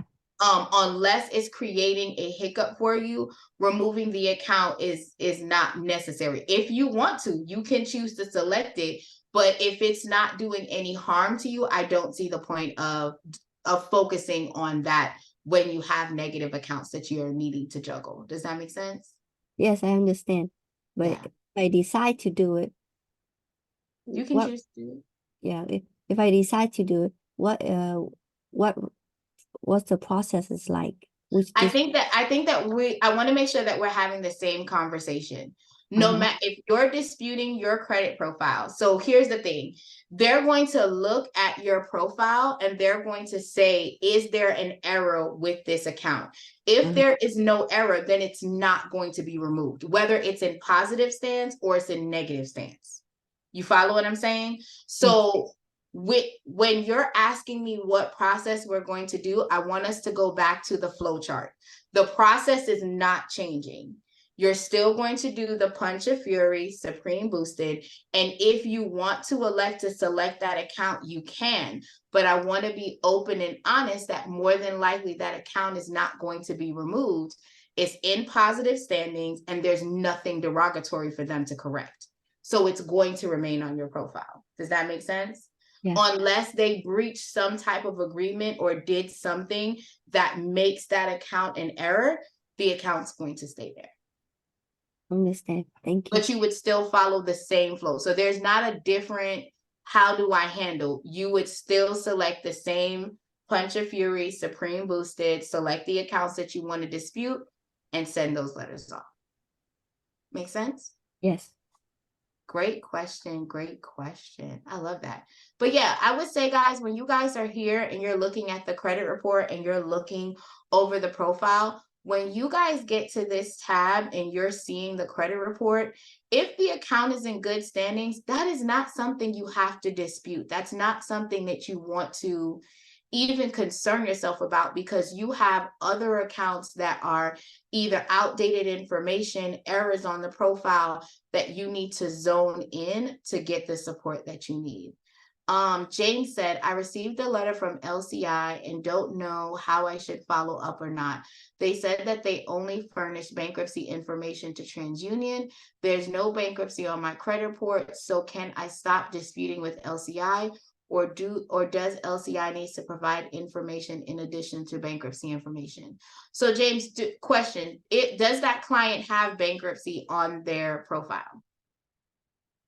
If they do not have a bankruptcy on that profile, so two things that I want to point out. If the account, let me go back over here so you guys can see what I'm talking about. So if when you get to the attack, there are some of these third-party servicers may not even have your information, okay? If they do not have your information when you're doing the next round of disputes and you're picking the static letters, you just don't select that particular company. So if the client doesn't have a bankruptcy, if the client does not have any file with that particular agency, you just opt them out of the sequence. So now you don't have to send any letters to LCI, right? Or you don't have to send any letters to ARS because they don't have a file for your client, or they don't have any information that is beneficial to your client's account. So you would do everyone else besides them. Because I've had a couple of clients that don't have accounts with Clarity for whatever reason, or don't have anything with Microbelt or DataX. So when I go to send the next round of disputes, I'm just not generating letters for that particular file once I've gotten the information back that there's no file there, or what they collect does not come in alignment with my client's profile. There's nothing for me to dispute. Save paper, honey, save paper. So before that happens, are you looking at the credit profile to see who it's reporting to, or are you just sending it out first round, and then whatever comes back saying they don't have that information, you don't send it the next round? So I personally do stuff a little bit differently. That is a great question, Sophia. So number one, once my clients come into my database and they start with me, the first thing I do is I send a personal information file and a request for their copy of their actual profile. So I'm sending it to LexisNexis and Novus if I cannot see it on the credit report. So, on the credit report, sometimes you will see Credco, you will see LexisNexis, you will see Clarity.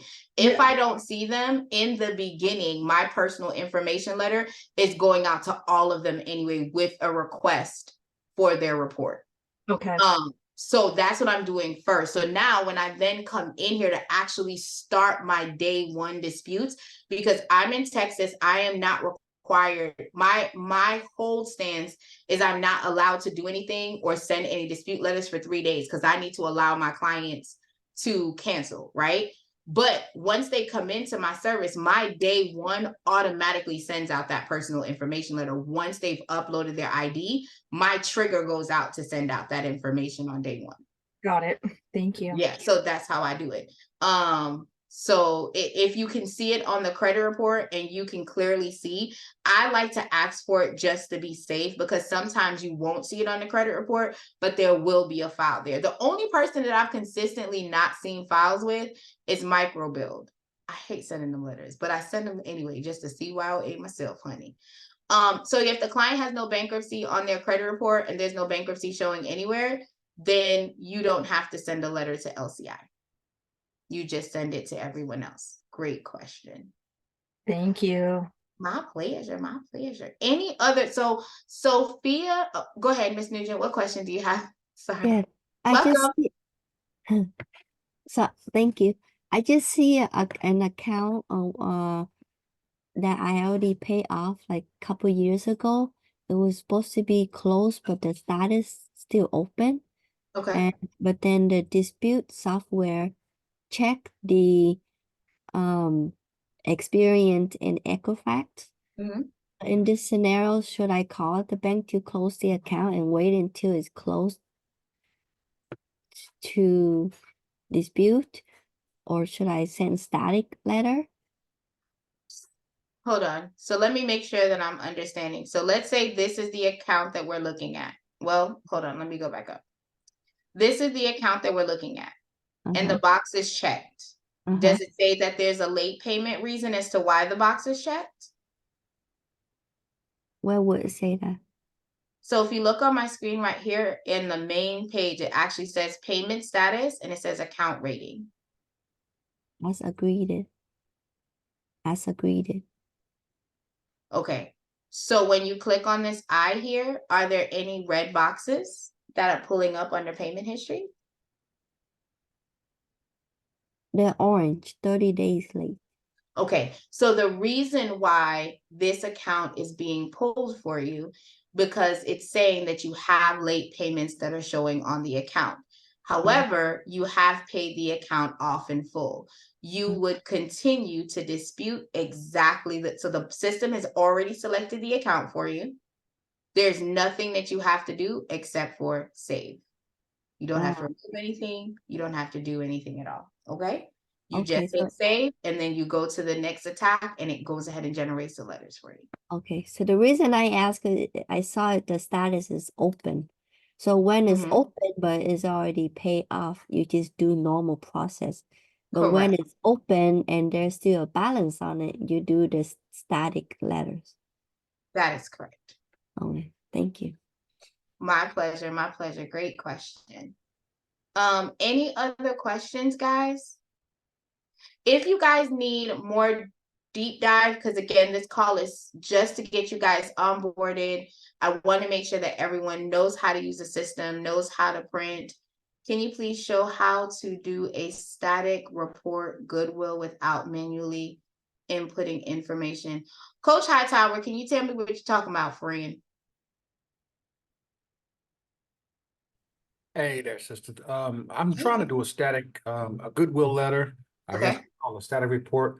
But as I attempted to do it, it's asking me to fill in the red blocks. And I'm pretty sure you showed us before, but most of that stuff should already be pre-filled. I shouldn't have to fill in the red boxes, shall I? So which are you talking about here? You're seeing red boxes? No, when I actually go to the attack to do the static report, Okay. at the bottom it asks me to fill in the red blocks like I'm inputting information from the credit report.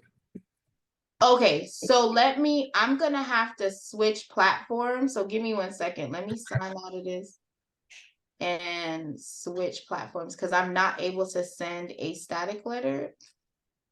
Because there's no monies in this account. So give me 1 second and I'll be happy to showcase that. Thank you so much. How do I get? Oh, my pleasure, my pleasure.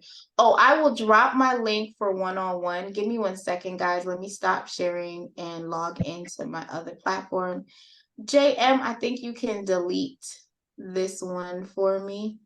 Oh, is this what it looks like? Hold on 1 second, because JM is so amazing. Let me tell you something, y'all. Okay, my people are amazing. All right, is this what you're looking at? That's correct. Okay, so what was your question? I want to make sure I answer the right question. Say it again. So if I'm correct, I remember you doing the presentation and you showed us how to do a static report without putting this information in there. You pretty much went to the actual creditor and you just hit the box and the letter was already generated. Is it another way to do that just like that without inputting all this information? That's a good question. Let's log in and see. Hold on. Let's log in and see. Because what I would... Okay.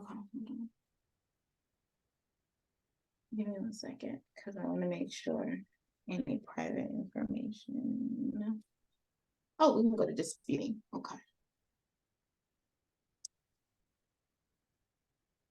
Screen. Can y'all see my Panda screen? Yes. Yep. Okay. So we're going to deselect all. Okay. So let's say we're using this one. Okay. Let me confirm that those are the two people that has accounts. 1, 2, 3, 4. Okay. So this, and we're going to hit save. And now we're going over to static, and you're selecting the Goodwill letter. Yes, static letter, goodwill, correct. And I'm gonna do handwritten because I'm bougie. Okay. An errors account field. Hold on 1 second. That has never happened before. Hang on, let me stop sharing. I'm gonna re-pull in the credit report. Give me 1 second. I received that same error as well. Okay, cool beans. When I you have select, not pulled in a new credit report in this one. Okay, so this one came in.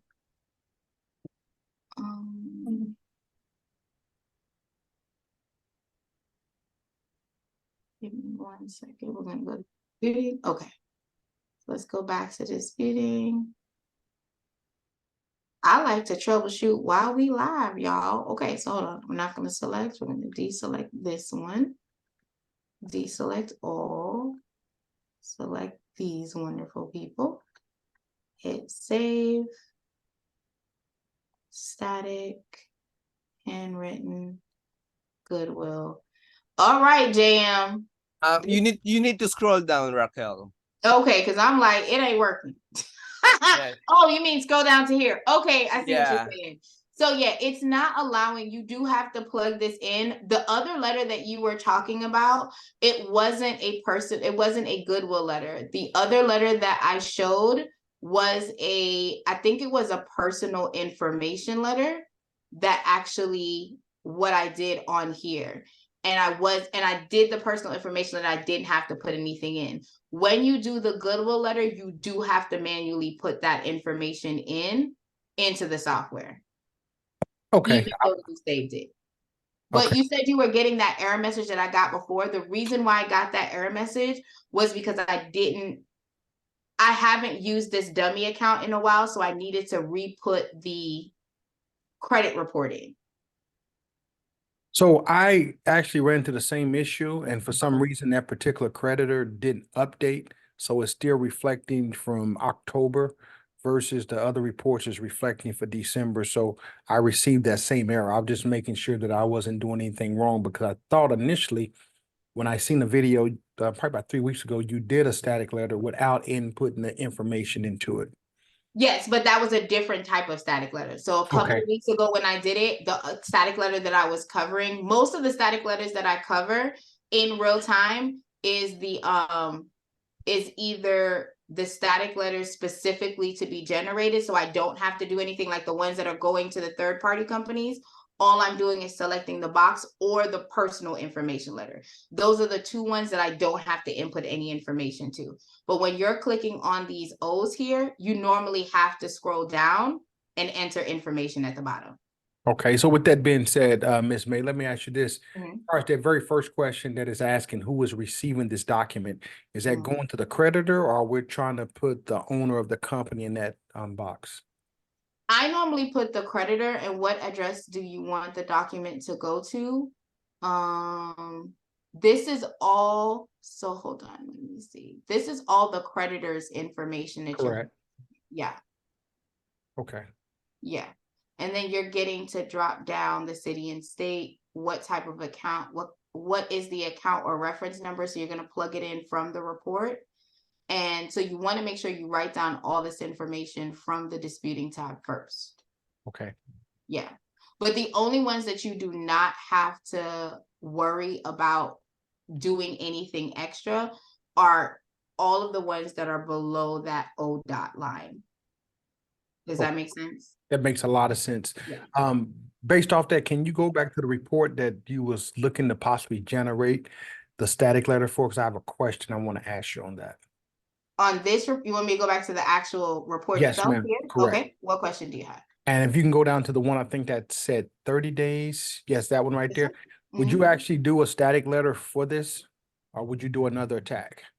So it depends. My first round, if this is my first round for the client, I'm doing the Goodwill first. Okay. And then my second one, I'm doing the letter. Now the reason why I did that was because before, the late letters were not generating for me in all of my clients. Some of my clients it wasn't. It has already happened where it's now working for everyone. for all the time. But the situation for me is I have my kids doing the flow. So that's already in the SOP for them to do the goodwill. And sometimes I'm able to get the late payment off just by doing the goodwill letter and sending the email to the CEO. Like I generate an email that I send to my client for them to send that actual goodwill letter and an email to the CEO directly. And sometimes I'm able to get that late payment removed within that 35-day counter. Oh, wow. Oh, Yeah. wow. So again, it all depends. It's a different strategy, if Right. that makes any sense. And you got to see which one is going to pivot and work better for your client. Okay. All right. Well, thank you very much, Ms. May. I greatly appreciate it and keep up the great work. Thank you. Thank you. I was like, thank you, JM, for helping me out. Because you know I be crazy sometimes. I don't scroll all the way down. Okay. All the details that you need to fill is for the creditor. Yep. So we had that correct. JM. See, JM be knowing I be needing help. Sophia says, I'm in Cali. How do we find out what type of letter we need to do credit repair business in my state? So Sophia, you would go to your state site. You can type in CRO, and that way, you can see. I want to make sure I'm answering the right question. Are you saying for you to do business in your state? Yeah. Yeah. So you can go to your state website and actually get that information from your state's website as to what you physically need in order to do business in your state. Okay. After 35 days, I'm waiting for my clients to send me the reply mail, or am I auto generating my next round? So remember that if you're using Dino, whether you're using Dino or the other monitoring softwares, you have to refresh there first in order to generate the next round. Otherwise, it's called blind disputing because you're always using the same one. So you would be coming back here. So my business model is I do my rounds of letters every 45 days. Okay. Right? So if you're doing the 35-day window and you're using Dispute Panda, you're using their sequence, you're doing the one-click import, you're getting the updated file and you're plugging it in the system. Okay. And are you guys using like separate post mailboxes for these replies, or do you just rely on your clients to give you like the letters? We know they're like super lazy at looking at their mail. Absolutely. So I have an email sequence that annoys the heck out of my clients because I like to be annoying. So my email sequence goes out on day 7, day 14, and day 21. Okay. So they should be checked, and it goes out via text message and via email, right? Okay. So that's how I personally do business. However, it is completely up to you guys. Now, if my clients do not upload, remember that the updated credit profile is still being pulled. So if there's stuff that's been deleted, if there's stuff that's been removed, I'm still able to see that when I go to pull the next round of letters. You follow what I'm saying? So I can still see the changes that have happened on my client's profile, even if they did not update the report. I hope that makes sense. Dispute Panda.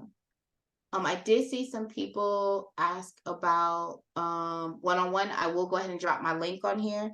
If you guys have any questions that is outside of what we are covering right now, which is the platform utilization, please go ahead and book a call so we can talk about what your main concerns are directly. Follow-up question from Ms. Sophia was, should we put our business ID or your client's address? So my first round of letters, that's a great question. My first round of dispute letters that goes out, I actually put my business address in there. Every other letter that goes out, I put my client's information on there. Okay, but aren't they cross-checking that information with the proof of address? The letter itself is going to have their identification and information in it. Oh, okay. So when you get that reply, it's going to your business mail, right? So no. So they're replying to the address that's on the actual letter. But my first round always has my business address on there. Okay. When on the actual like return to sender. Does that make sense?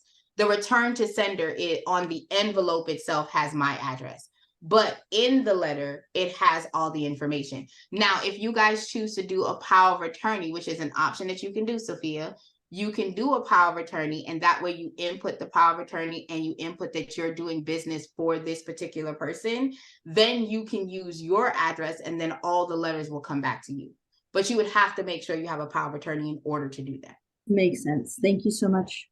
Sometimes I try to be smart, Thank you. What's your question, Ms. Nugent? Yeah, so can you explain the difference between nerve attacks and pinwheel attacks and punch and fury attacks again? So my question that I have is, what flow are you using? Are you using the old flow or are you using the new flow? I'm not sure. Okay, so that's where we need to get settled first. So what exactly are you looking at? I'm disputing all the suggested. So before you go there, my love, I need you to go to training and I need you to click on the very top where it says Dispute Panda Attack Guide. I need you to click the free download so that you can have the 12-month sequence of what attack name you're going to pick, what variation, and how you're going to select. Because those are really good questions and the sequence is different. So the old flow that we had previously had where you could use the pinwheel, the round kick, this paralyzed touch, but we're not leveraging that anymore because a lot of people were getting confused as to which attack flow should they be selecting. So if you're using the new attack flow, you're only using punch or fury and round kick. Those are the two variations that you're going to be leveraging. And when you actually click on the letters itself, it breaks down what each letter does. So for instance, if you are, the nerve attack is a standard attack flow that highlights the loopholes within the credit bureau and their different phases. But you're asking those series of questions and we need to pull back for a minute and go to what flow are you selecting? For you to know what that is, you have to go to the training and you have to download the guide. And you're following the guide. So you don't have to come in here and pick it on your own. We are giving you an attack flow for you to start disputing your profile with. Does that make sense? Yeah. So have you downloaded the guide? Now I know you've been on a couple of times, so I want to make sure, did you go to the training tab and did you click the download free guide? Yes. Okay. This is the flow that you're going to be working. So your first round of letters is going to be the Punch of Fury, Supreme Boosted. If you have the Pro, you're going to select the creditors. If you don't, it's completely fine. You're going to select handwritten and it's going to not be in color. Okay? Yeah. So that's the number one thing. I think a lot of times where people have gotten confused before is they didn't know what letter to pick. And because of the way that the old flow was, there were so many options. So we streamlined it for everyone. Now there's one option, one workflow, 12-month sequence. You're getting in and getting out. Okay? So attack 1, attack 2, that's not the number of the months or? Correct. Okay. Or the second time, the second letter. So ideally, you want to send out your round of letters every 35 to 40 days. So the first attack would be your first month. The second attack in theory should be your second month. If you go more than 60 days, I would say if you're hitting the 90-day mark to send out a letter, you're going to go back to the beginning. You're not going to start over at like, so if you sent out round 1, but it's been 90 days and you didn't send out round 2, you're going back to round 1. Okay. Okay. Yes. And one last question. So I know that you said to do the open account with the balance separately. So do that, send that first, the static letter first, and then the second month send it as You follow the regular sequence that's here. okay. Yeah, so you're following the regular sequence that's here. So you're gonna come back in, you're gonna do Punch of Fury, and then you're gonna do regular. Okay, got it. Thank you. My pleasure. 1 second, Mr. Hightower, I'm gonna get you. Angel had a question. I have a CarMax on my report. Can you repeat that? I got on a phone call. I can get the inquiry and the late payment off. And how do you handle personal information if it's wrong? So if you go into the tab, there is an option here for static letters.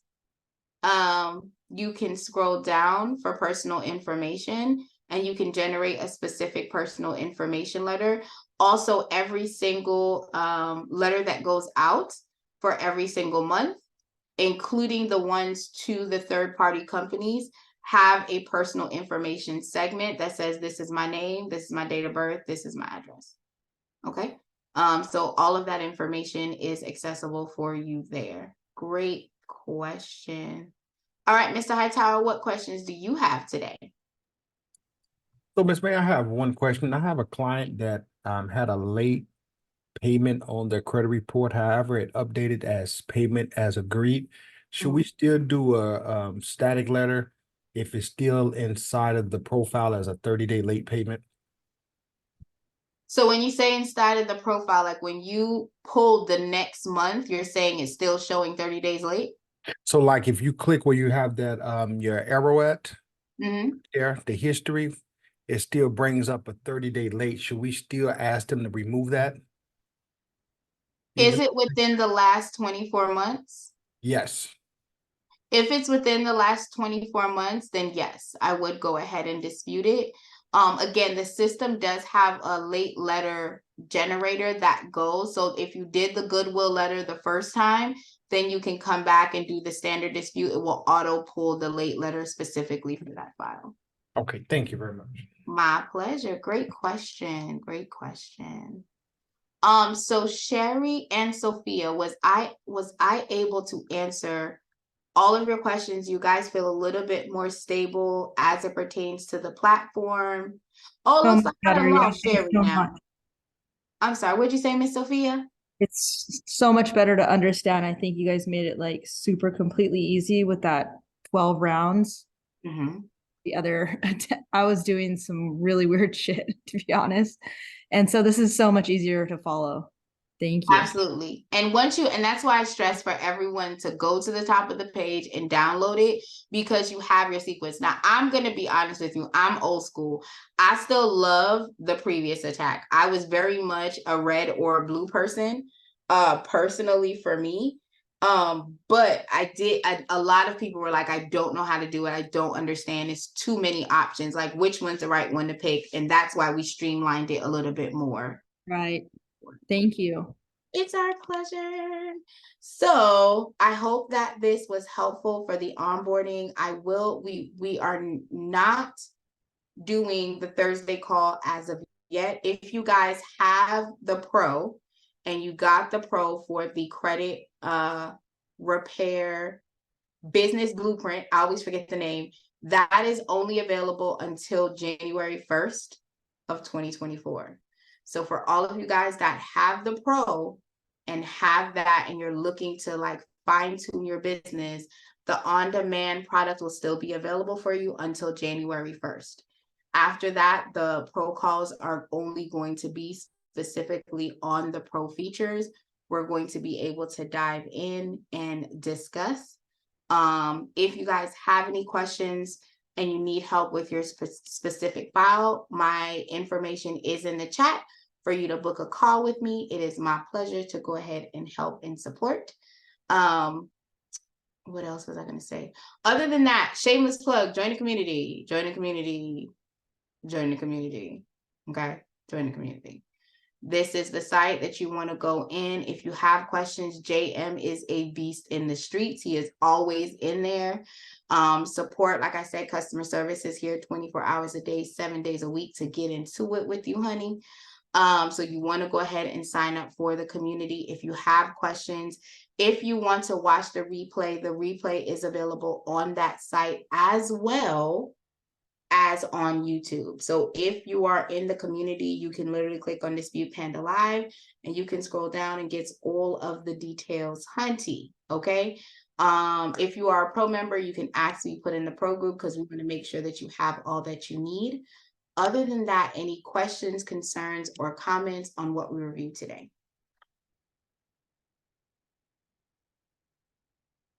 It is my pleasure, Ms. Nugent.